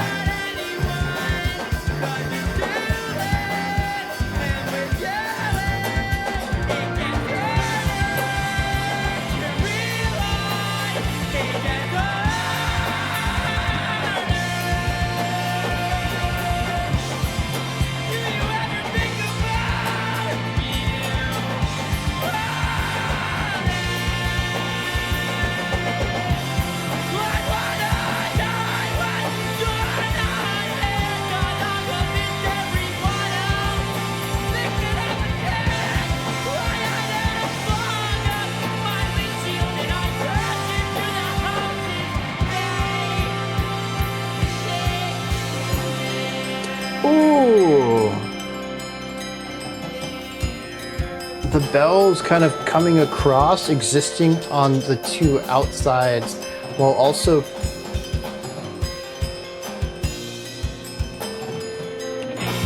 okay, that just threw me off. Interesting piano line there too.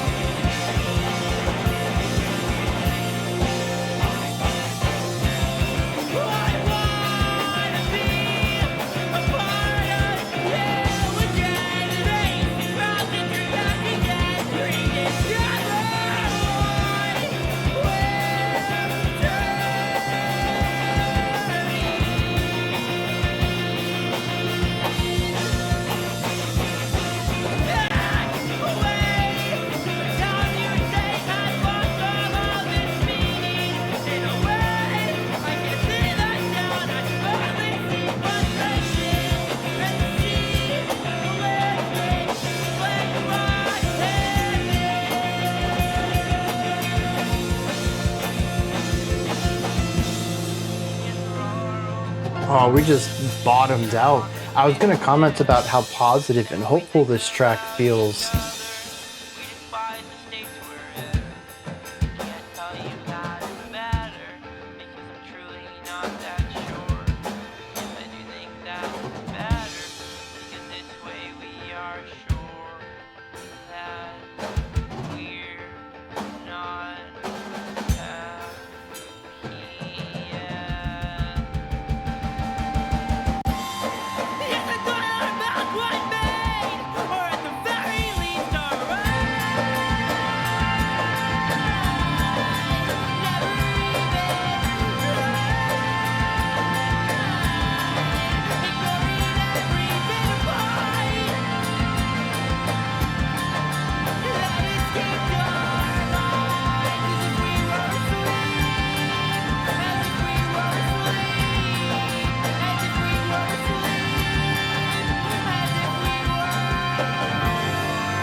It's interesting how much of the sonic language is shared between Untitled and Aubade? Aubade? How would you pronounce that? In the morning I'll be fine.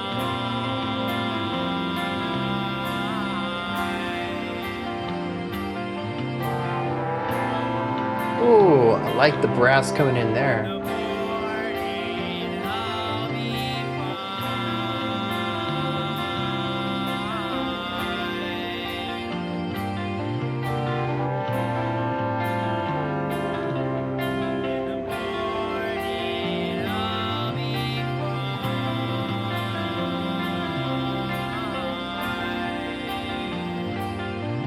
Also, is that a violin?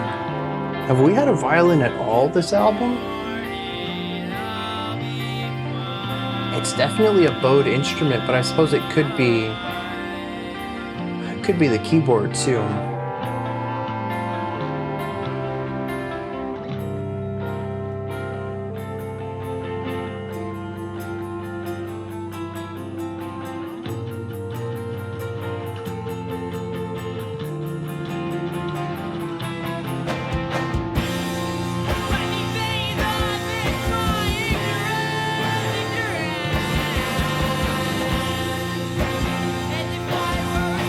Really heavy-handed production there.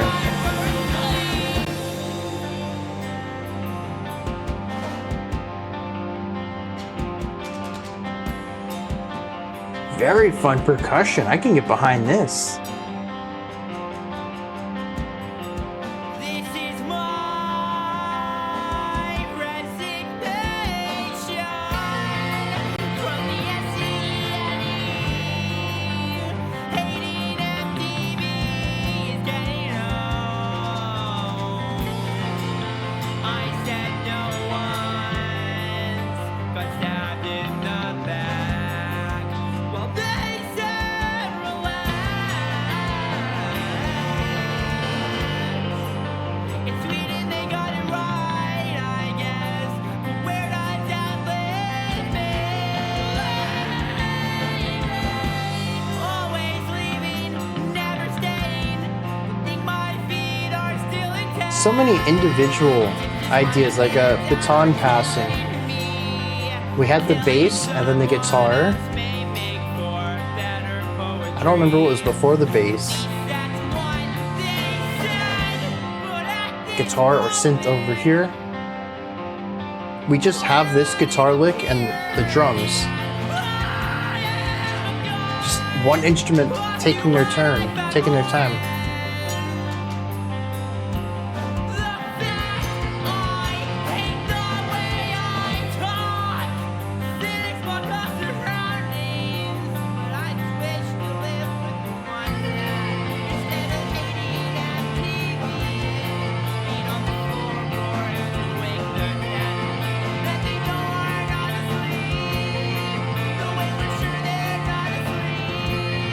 We woke up in the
All right. I feel like most of this does what a lot of this album has done so far, but I want to focus on the positives for these, particularly the narrative flow throughout all of these 3 tracks here.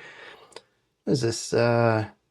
Almost 10 minutes, 9.5 maybe, of music. I think this does a fantastic job of creating what is certainly 3 distinct tracks, but they also use much of the same vocabulary in order to ensure that they are designed to be listened together, that there's callbacks from one to another. And I think that works really well as it creates this pocket of the album that something I haven't really heard in others, which is relief. It's a specific type of release of tension.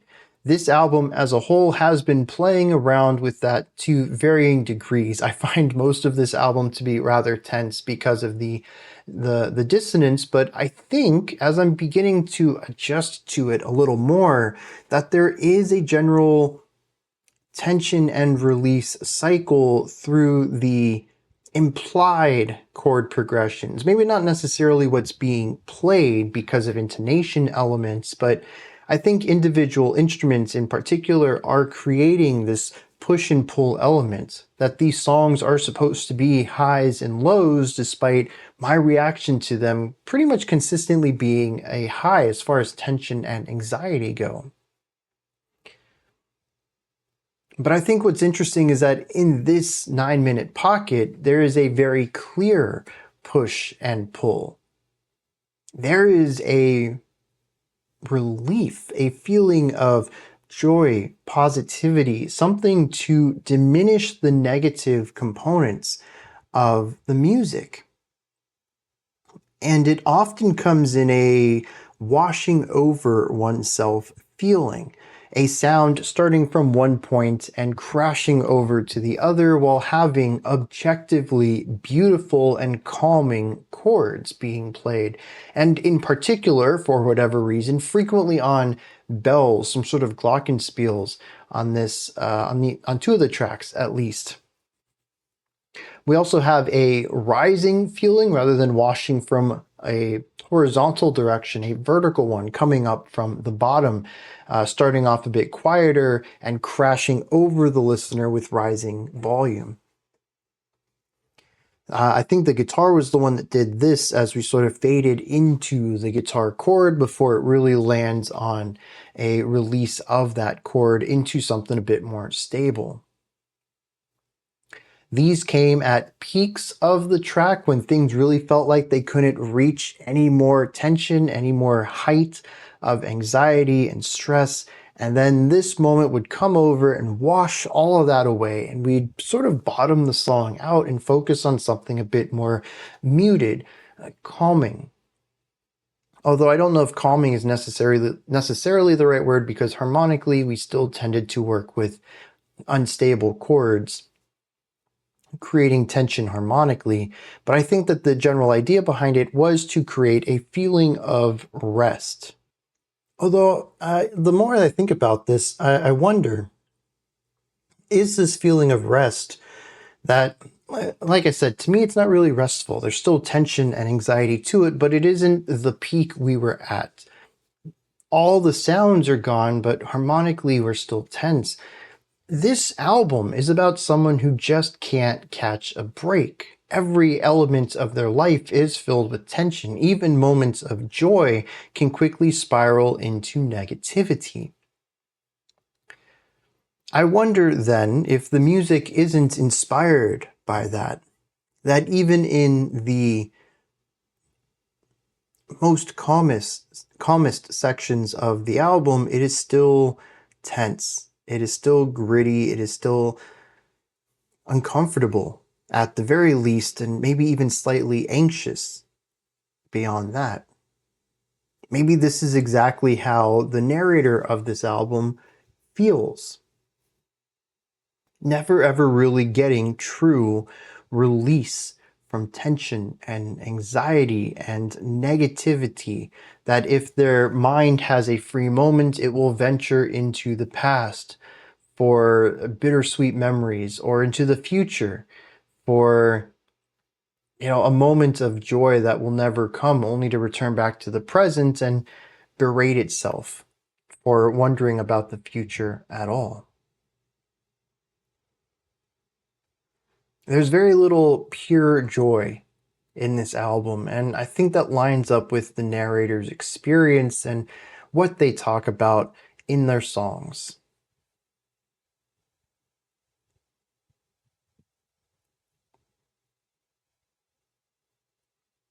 But I do find still that the rising and falling action here is stronger than in others. And I'm curious what's going on lyrically here because of that. I do find these moments to be a bit more palatable by my tastes, but still tense, still capturing that general energy that this album's been going on. There's also something that happens in these three tracks more frequently than others, but still has been present this entire album, which is the vocal cracks, typically to crack into a fry scream. I really like these. This to me is a cornerstone of good emo music, and this is, to me, much akin to watching a musical and having the actor move from speaking their lines into singing their lines. In a musical, this is to connotate that whatever emotions they're feeling, whatever message they need to deliver is too strong to express in speech, that they must break into music in order to accurately say or feel the way that they are. That's what the scream feels like to me. It is the moment where normal singing fails them. It's not quite powerful enough or emotive enough or impactful enough, and it must go into the scream. But unlike more controlled, harsh vocal genres, where you might have a verse that's all clean singing and then a chorus that's harsh, this embodies both simultaneously, and we don't ever really lean into the harsh vocals for too long. It's to emphasize a specific moment, sometimes even a specific word. There's in fact points in here where we kind of hover at that point of going into the fry scream. We'll have a couple of words and then fry and then another word and then fry and then a couple more syllables and hit that fry again. And it really feels like this person is teetering on the edge of extreme emotional expression. And usually around these points, we will eventually hit a note that's fry vocal and then just hang on to that. It's usually at the end of a sentence, or even more commonly at the end of an entire stanza. And I feel like these are meant to be emotional peaks of what's going on. Not necessarily musical peaks, but lyrical peaks. Bringing out the emotions of the lyrics to a cap.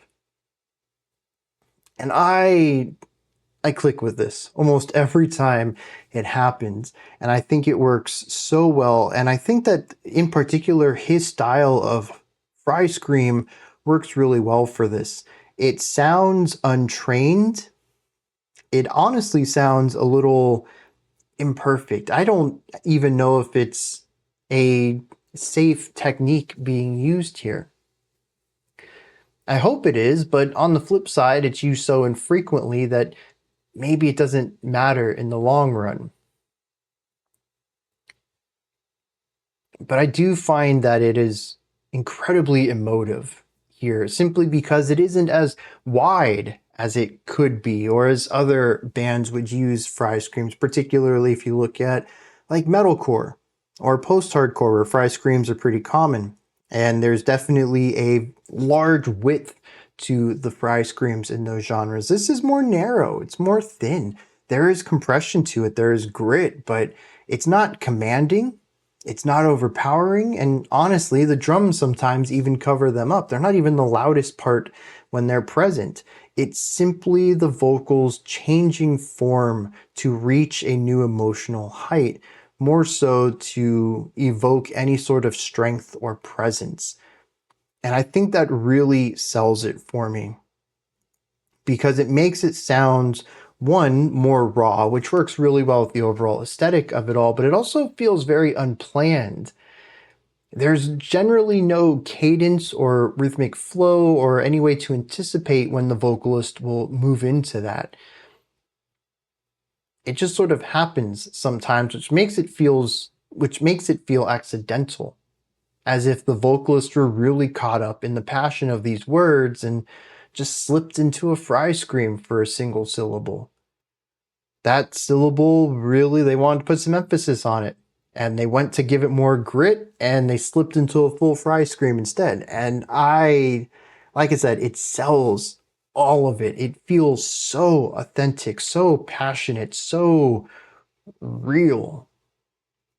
And I think at the end of the day, that's what this band does best, particularly with this album. I'm pretty sure I spoke about passion and authenticity for Masked Dancers as well, but something about this one I think really clicks with me in that realm. This doesn't sound like people who have practiced their instruments for years, perfecting and honing their craft in order to play music perfectly. This sounds like people who have something they want to express, picked up some instruments and did so. It is imperfect, it is sloppy, it is honestly a bit noisy at times, but it's very human, very real in a way that I don't think really clicked with me as much on Masked Dancers. And I think because that one felt almost a little too amateurish, and I think that getting a little bit more experience under their belt and pairing that with the raw display that they wanted to ended up being a massive benefit for them. Let's dive into some lyrics for these three. And we have another song about a distance between someone else and a wish that things were better. The opening couple of stanzas talk about a relationship that was and has now ended, saying, "Every time I cry about your transience, I replace you with the thought of a growing moon as I climb towards it, and rest assured that I won't ever have to care about anyone because it's too late, and with you, it gets harder to realize." Do you ever think about, well, you promised. Well, I want to die when you're not here because I'm convinced everyone else thinks I'm a dick. My ideals fog up my windshield and I crash into their houses that they depict in their songs. This idea of life being a bit of a whirlwind, wishing things made a little bit more sense and having, once again, a negative view of oneself, and how all of this is spiraling out of control because a relationship that was a sort of rock, a steadiness in their life is now gone. This is further looked at later on, a few stanzas later, when he says that you're running away from a town saying that it's lost all of its meaning in a way that I can't see the town. I only see your frustrations. So this other person isn't just ending their relationship, but they're also leaving town to go somewhere else, which I think is interesting. This is the third time I believe that leaving a hometown has been brought up in this album. But the song wraps up on an idea of uncertainty, about unhappiness. It says, "We despise the states we're in. And I can't tell you that it's better because I'm truly not that sure, but I do think that it's better because at least this way we are sure that we're not happy yet." This is a bit of a silver lining, I think. A recognition that being unhappy is a signifier for what might be missing or what needs to change in one's life. But I do think that it's paired with a general feeling of inability to move on, which a lot of this album has been about. And it's one thing to recognize faults, but another thing to address them. And I'm not getting the picture that our narrator is willing to do that here, which I think is where the uncertainty comes from, that maybe knowing one's flaws doesn't necessarily point towards a brighter future because it still requires work to address those flaws. Track 8's title is Aubade. It is sort of like a serenade, but sort of also the opposite of that. An Aubade is a morning love song, which is where the subtitle for track 8 comes from. And it is a song or poem about lovers separating at dawn. Now, I don't really see too much about this in the lyrics. The first verse alludes to this, says, I thought that our mouths would meet, assuming, yeah, maybe we would have shared a kiss today. He says, or at the very least, our eyes. And this is interesting because what's set up as possibly just some jitters on a first date, maybe we're going to kiss today, maybe we won't, leads to realizing you're not even in a relationship. And I find this to, once again, be a continued idea expressed throughout the album, this fantasized reality that our narrator continues to engage with. The refrain then after this is a repetition as if we were asleep, and the outro brings back an idea from, I don't remember what track it was, but it says, let me bathe amidst my ignorance as if I were asleep. This is the second time this phrase has come up in general, but I think that the idea of looking towards the past when things made more sense and continuing to fantasize about a future that is idealized. I think that there is a hyperfixation of our narrator to focus on ignorance. That is particularly ignoring what is the current state of things, remembering when things were brighter or happier when you were younger, and hoping for a future that is more palatable, more interesting, more comfortable than where they are now, but never really focusing on the present in order to guide themselves on the path to get there. There is a general fixation on sort of ignoring the problems of the now to fantasize about the lack of problems in another time. I don't know if I would say this is a general theme of the album, since it only pops up, well, the idea of bathing in ignorance only pops up twice, but I suppose the idea of hyper-focusing on anything but the now is a general theme on the album, and we've seen it countless times. It's pretty much the only other running theme other than, and it ties into, I wish I was with this person because they seem really cool. But I suppose wishing you were in a relationship with someone ties in really nicely with idealized futures. So maybe that is the general theme to this album. Between all of this, though, we have a bridge that simply repeats over and over, in the morning, I'll be fine. I mentioned that there's a general optimism to this pack of 9 minutes here. I don't really think the lyrics have really pushed towards an optimistic element, but I think just recognizing that things can be okay works with that. But there's the other side of that, I suppose. In the morning, I'll be fine. To get to the morning, presumably this person's going to go to sleep, and being asleep is the ignorance that they continue to focus on.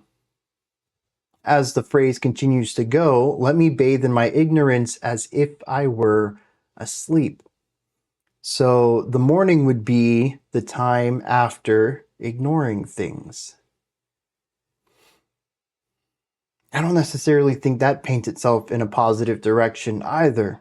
Putting off emotional turmoil and mental health and physical things that are going to improve your future doesn't seem like a surefire way to ensure you have one of these idealized dreams of your future. So maybe the music being optimistic doesn't necessarily line up with the lyrics. Maybe it's purposely creating some division between the two.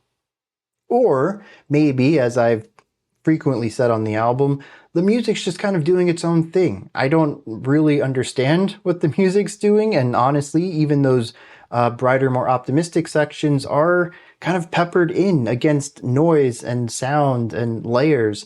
So maybe I'm just getting a bad read on that too. Maybe that's not their intention, is to create this silver lining in the music.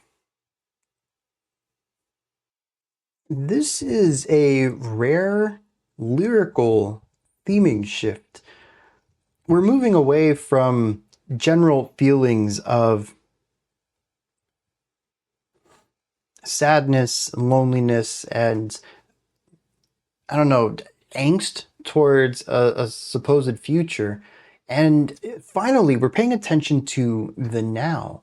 The track opens with the lines, "This is my resignation from the scene. Hating MTV is getting old." And I really like this idea that he believes, MTV is culture, right? And underground music is counterculture. And that makes it cooler by definition. But he says that it kind of gets old to just hate things. What if I just embraced them? What if I was part of making culture? Says that I said no once but got stabbed in the back. I wonder if Brave Little Abacus had a chance to be on MTV or maybe even some other large publication, and they chose not to because it would have been seen as selling out, and now they regret that decision. Mentions that his hands are starting to be in pain. He's just generally getting older. Says that I hate the way I talk and cynics mock all around, all of our surroundings. I just wish to live with the ones that, instead of hating MTV, beat on the floorboards to wake their tenants. He's almost saying right here, and at least how I'm interpreting it, is that instead of just hating culture, what if we made culture? Why can't we do that? Instead of hating MTV, let's beat on the floorboards. Let's make music. Verse 2 goes into this a little more. It says, the whole imaginary underground has got me thinking. It's got me dreaming that if we're all our own co-pilots and our cockpits made of tin, and then we fall down hills of pavement, it's time I grew up and said to them that it's not what you think it is. He says at a point, you got to grow up. Being counterculture, trying to do things that aren't cool, aren't popular, that's not going to get you where you need to be. If you want to make music and be paid to make music, you kind of have to embrace a little bit of the mainstream. I mean, should that be how it goes? No, I don't think so. But that is the state of things.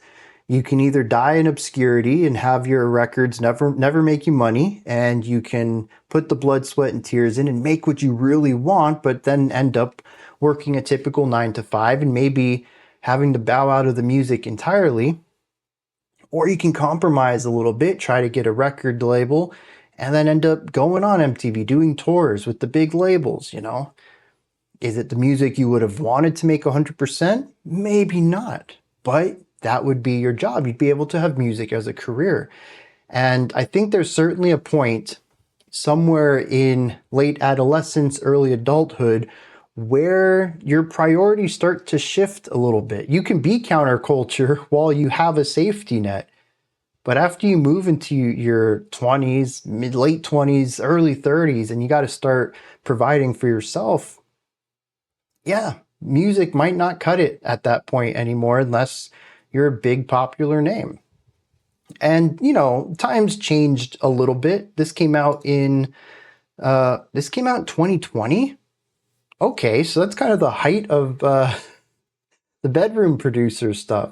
This is where small artists could actually start making it big. So for some reason, given the production of this, I was thinking early to mid 2000s. No, that can't be right. 2010. Okay, Spotify's got their numbers wrong. I don't know why I ever trust Spotify. 2010 looks more accurate. I'm still expecting it to be a little earlier, but yeah, 2010, we might not have quite seen this yet. But like I said, times have changed a little bit. You can be a single bedroom producer and make small music and still have an audience, but you're not going to be the comfortable millionaire. Not usually. I mean, there's definitely success stories, but they are certainly outside the norm. But I think this is an interesting track because it's introspective. This is a song that is about the now. I want a better future. I need to make decisions now. And right now, maybe just being a hipster who pushes against anything mainstream and yells at it and criticizes everything isn't the best step forward.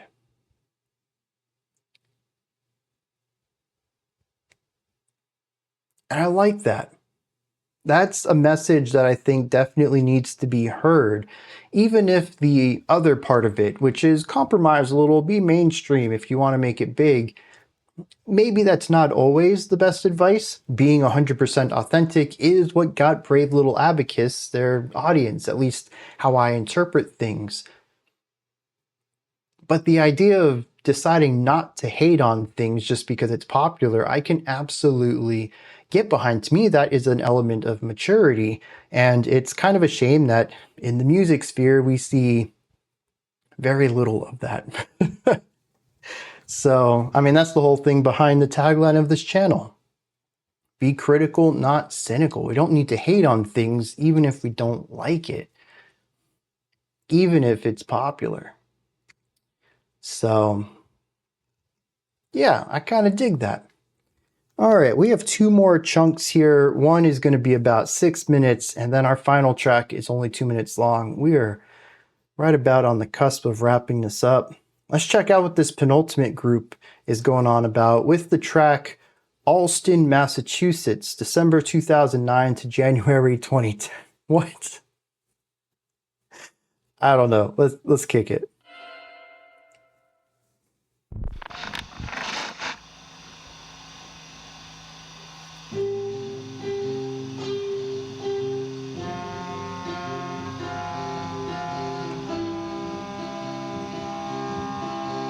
That is some heavy tape noise. And I really like how this is pensive and thoughtful, but a little bit of dissonance is thrown in there that undercuts that. It's also a very sharp acoustic guitar tone.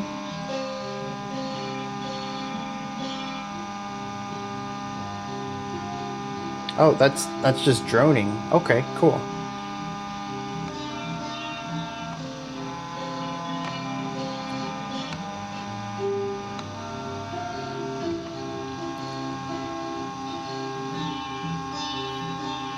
Well, not my favorite interlude, but let's see where it goes.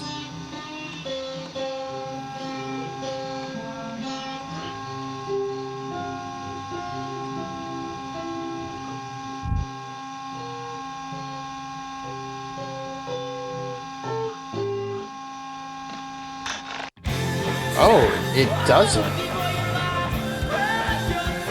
Okay.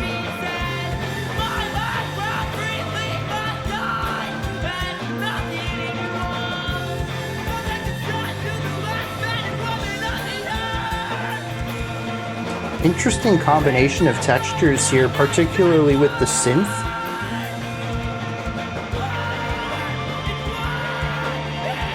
And this synth.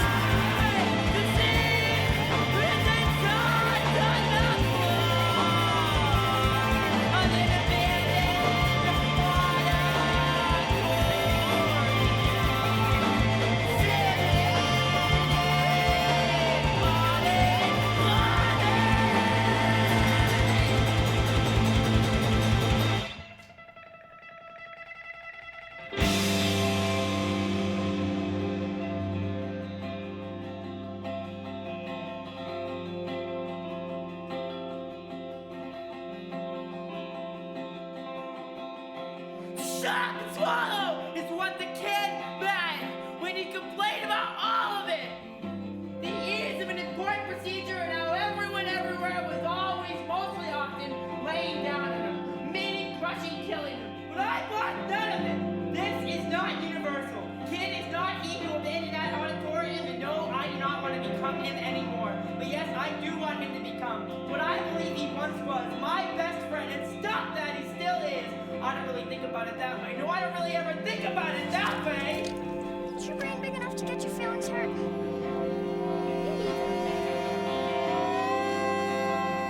Ooh, the microtonal slide in.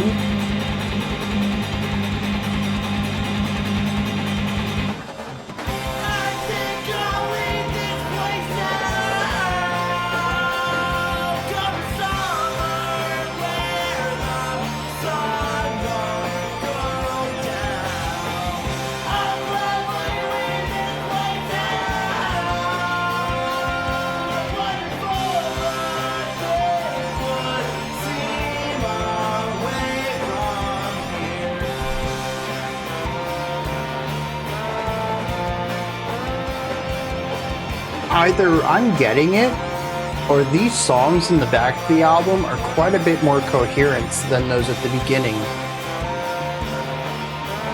I mean, this right here is well balanced. There's some interesting choices, like the wavy synth sitting at the top of all this. But generally speaking, rather balanced production, balanced composition, nice interlocking parts, harmonically solid.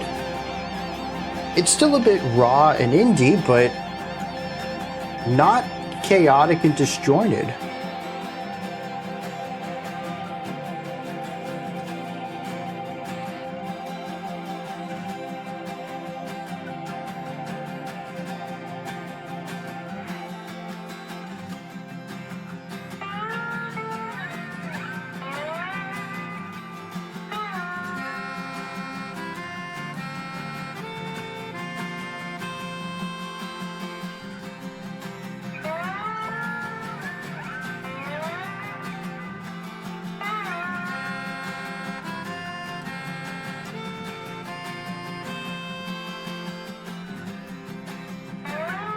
The back and forth between the slide guitar and, I'm assuming, the keyboard is kind of nice.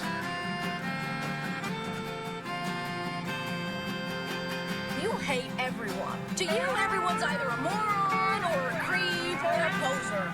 Why do you suddenly care about their opinion of you? Because I'm shallow, okay? I want them to like me. Swallow! I thought they all said, do I complain about all of it, but now they're going this way now! They got the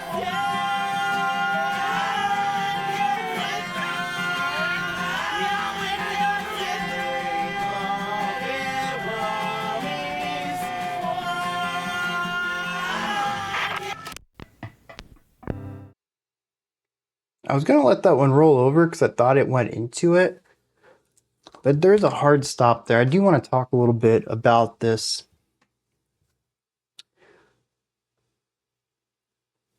I enjoyed this track for the most part. It has some eccentricities to it, sure, but I thought the general vibe of it was nice, kind of muted, calming, mellow, which is not a word I would necessarily use to describe most of this album. Generally speaking, though, I found this to be really chill. And for a song called Bug-Infested Floorboards, Can We Please Just Leave This Place Now? The vocals came across with a bit of intensity that matches that statement, sure, but not really the music.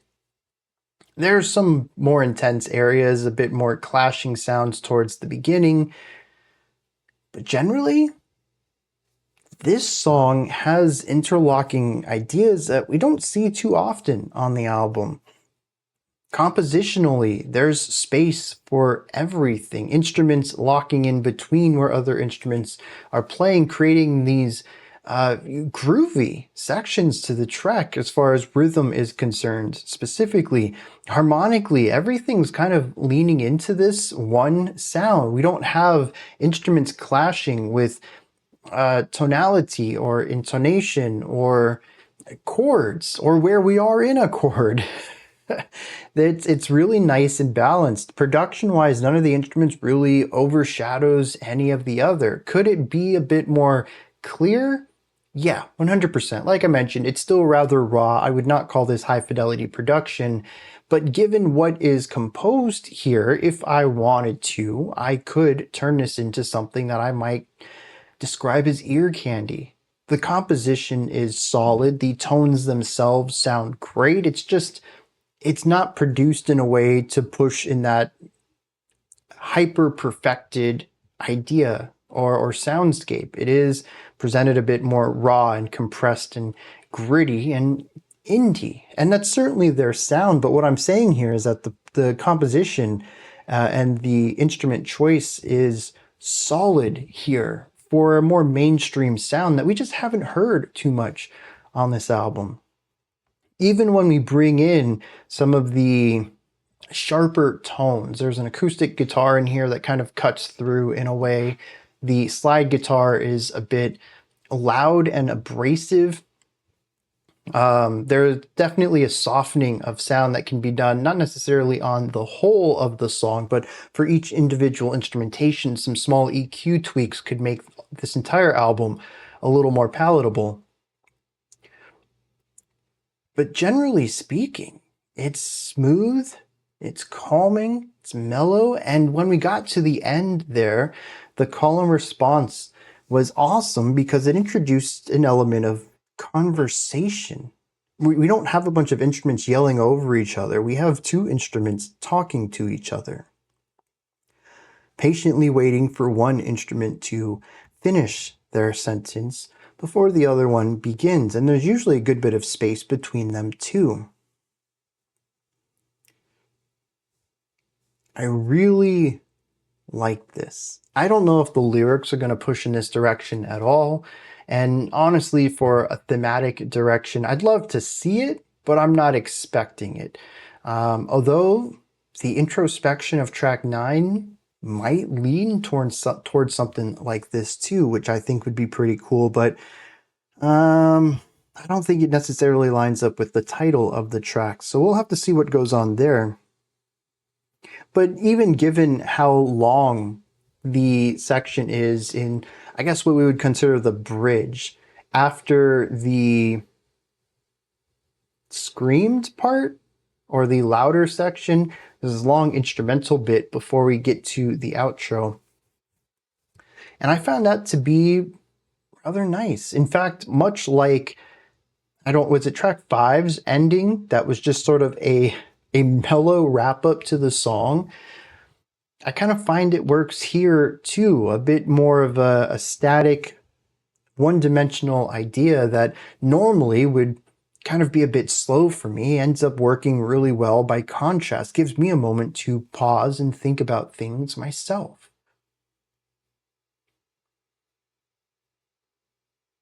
It's these moments of reflection in the music that I find most interesting, I think. So much of this album is lots and lots of vocals, high intensity, high emotive vocals mixed with loud, abrasive, and layered instrumentation. It is cluttered in a way that I feel like this person's life might be, maybe not necessarily externally, but internally. And so these moments of clarity, of calm, they stand out quite a bit. I'd love to know what they mean to the band, or whoever composes the music. Maybe there's just one composer, maybe everyone handles their own instruments. But it's rare for the vocals to just stop talking and allow the instrumentation to be. This is an incredibly lyric dense album, and I think that just adds on to the importance of these moments. Not only does the music simplify, but the lack of lyrics allow you to really dissolve into the atmosphere. It brings a lot of weight to these parts of the album in a way that I can't ignore. Let's see what's going on here lyrically. And here we see another track focused on growth. It starts out saying that this person really wanted to vent, to complain, to find both sympathy and an outlet. And says that all he was ever told was basically to buck up. It says just shut up and swallow is what they told me. And whenever I needed to complain about it all. And it's this feeling like just you need to say stuff. And it felt like he never had an outlet for it. So instead he says that his insides are on the floor of an abandoned auditorium singing in polyphony. The idea that because he never had an outlet anywhere, he expressed his vulnerable side, his aggressions and anger and issues with his surroundings, with the world around him. He sang about them, left them on the floor of an auditorium. And he says that he doesn't want to be this person anymore who just complains, but he does want that person to become someone that they were destined to be. Again, about growth, not reverting back to the way things were, but allowing things to evolve.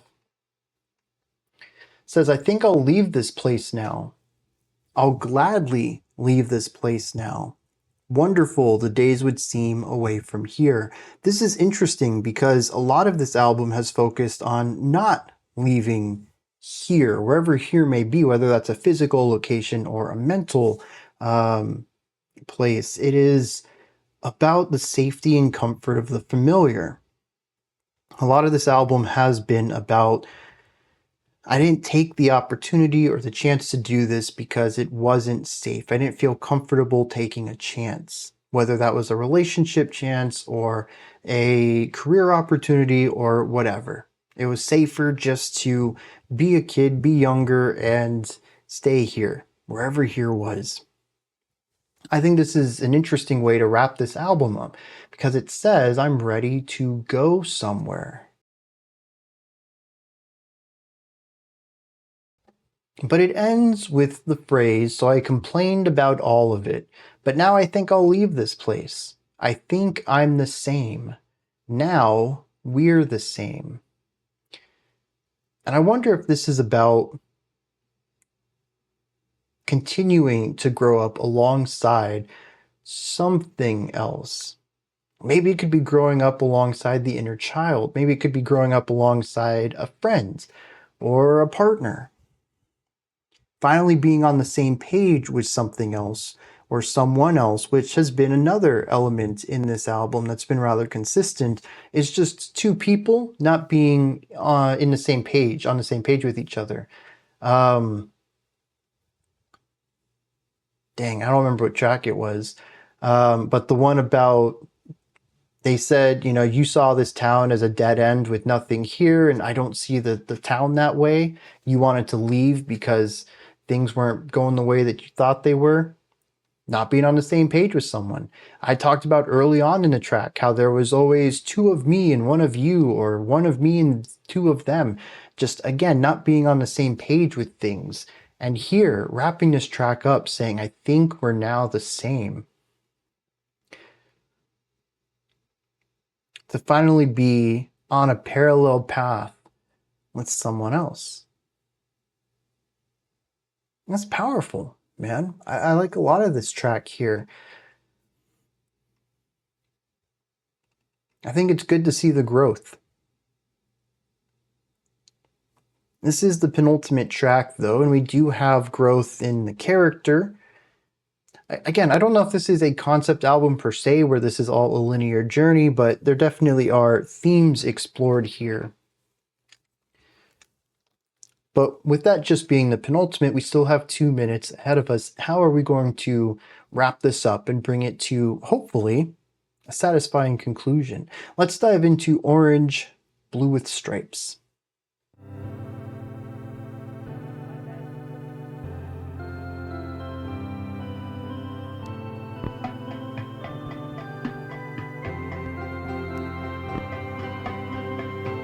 Interesting percussion. Sounds like a paint bucket turned upside down.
I had mentioned wanting a satisfying ending to this album.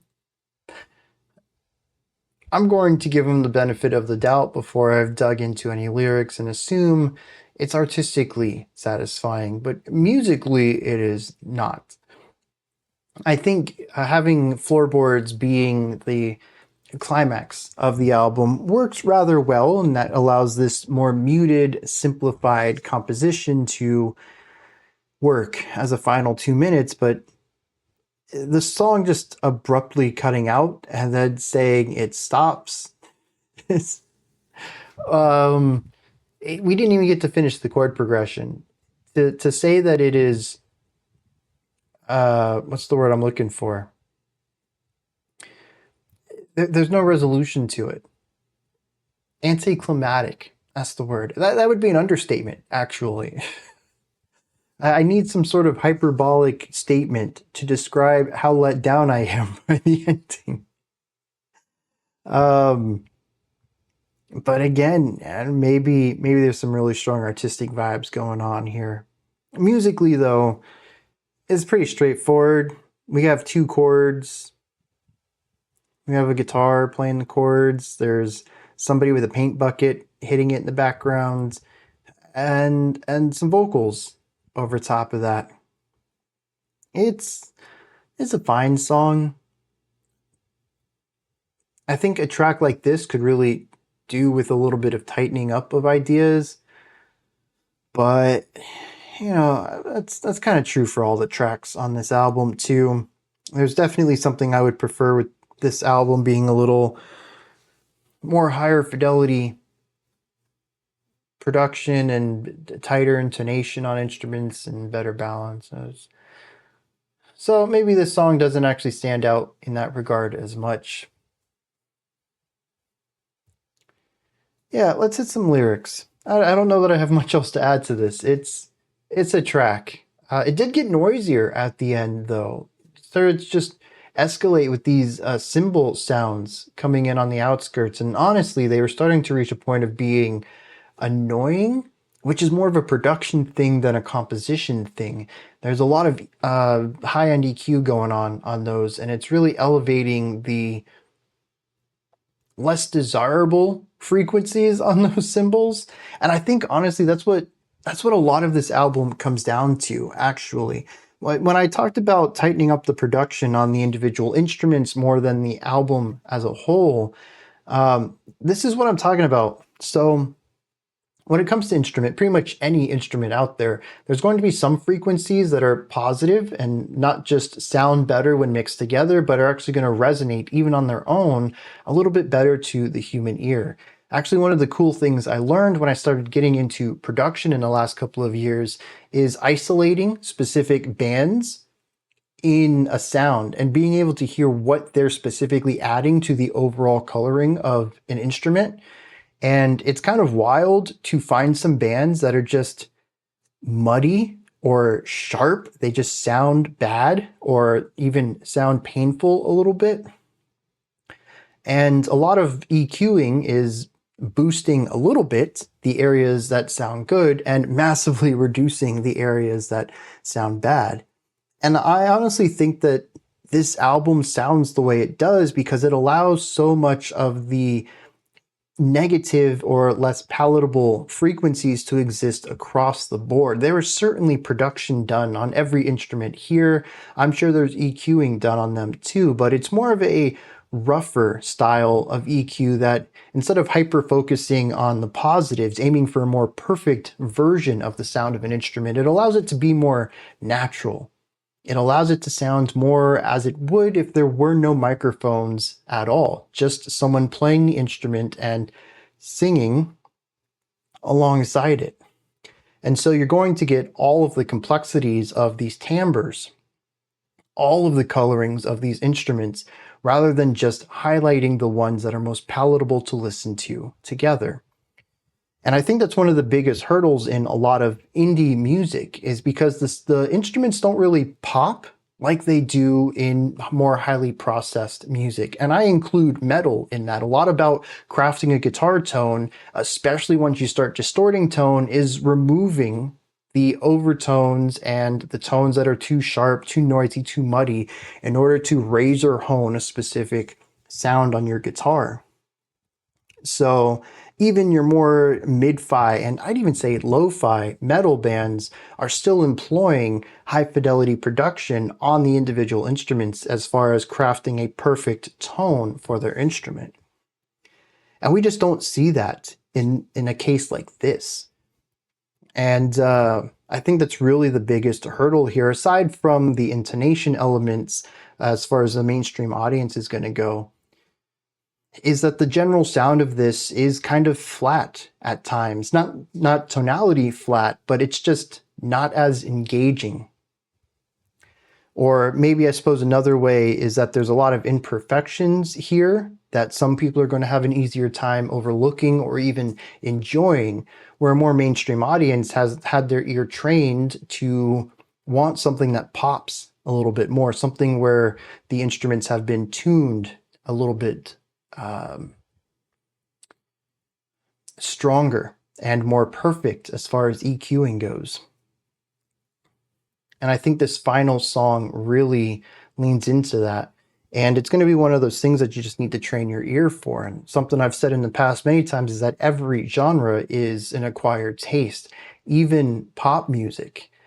And I think something like this indie, what I would call mid-fi production, but generally the raw EQ on all the instrumentation is, I think, the biggest acquired taste here for this album. All right, now we're going to hit lyrics.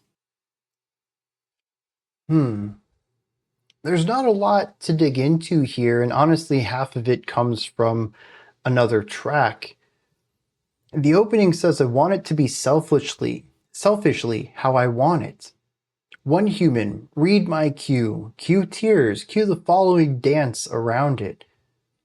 This idea of wanting a world that revolves around them. And they understand that's selfish, but it doesn't stop the desire. It says he wants to be with someone else who understands him. They can read his cues. They can cry when he's feeling upset. They cry along with him. It says, when I'm excited, cue the dance around that. Just so much of an understanding of them as a person that it almost feels seamless to have this person in their life. They don't even have to think about it. It's simple. Now, of course, relationships aren't simple. They require work and balance more than anything, but he acknowledges this. He says this is a selfish wish, but it would still be really nice, wouldn't it? He says, because through all that, then we could scream. Well, I might as well just scream. And I think that's interesting, cutting to the chase here. Screaming out of joy versus screaming out of pain and disdain, what's the difference? Is what he's stating here, a false equivalency, I think, but still. Then the chorus kicks in and says, hi, Emily, you don't have to play. You are not her and he is not me. And the way that I read this is that in a relationship with Emily, it basically says you don't need to put up a front. You can be honest with me. I've had issues in my past with relationships, but you are not her. You are not those people from my past, and I am not he. Whoever hurt you, I'm not that person. That's how I read it, at least. This is a step forward, because there have been a couple of tracks in here where the narrator, I don't want to conflate things since I don't know a lot about the creation process here, or particularly the inspiration from the lyrics, but the narrator has mentioned that they've been hurt in the past by people who have lied to him. I think right here, it's about honesty. It's about being true to yourself and being true to those around you.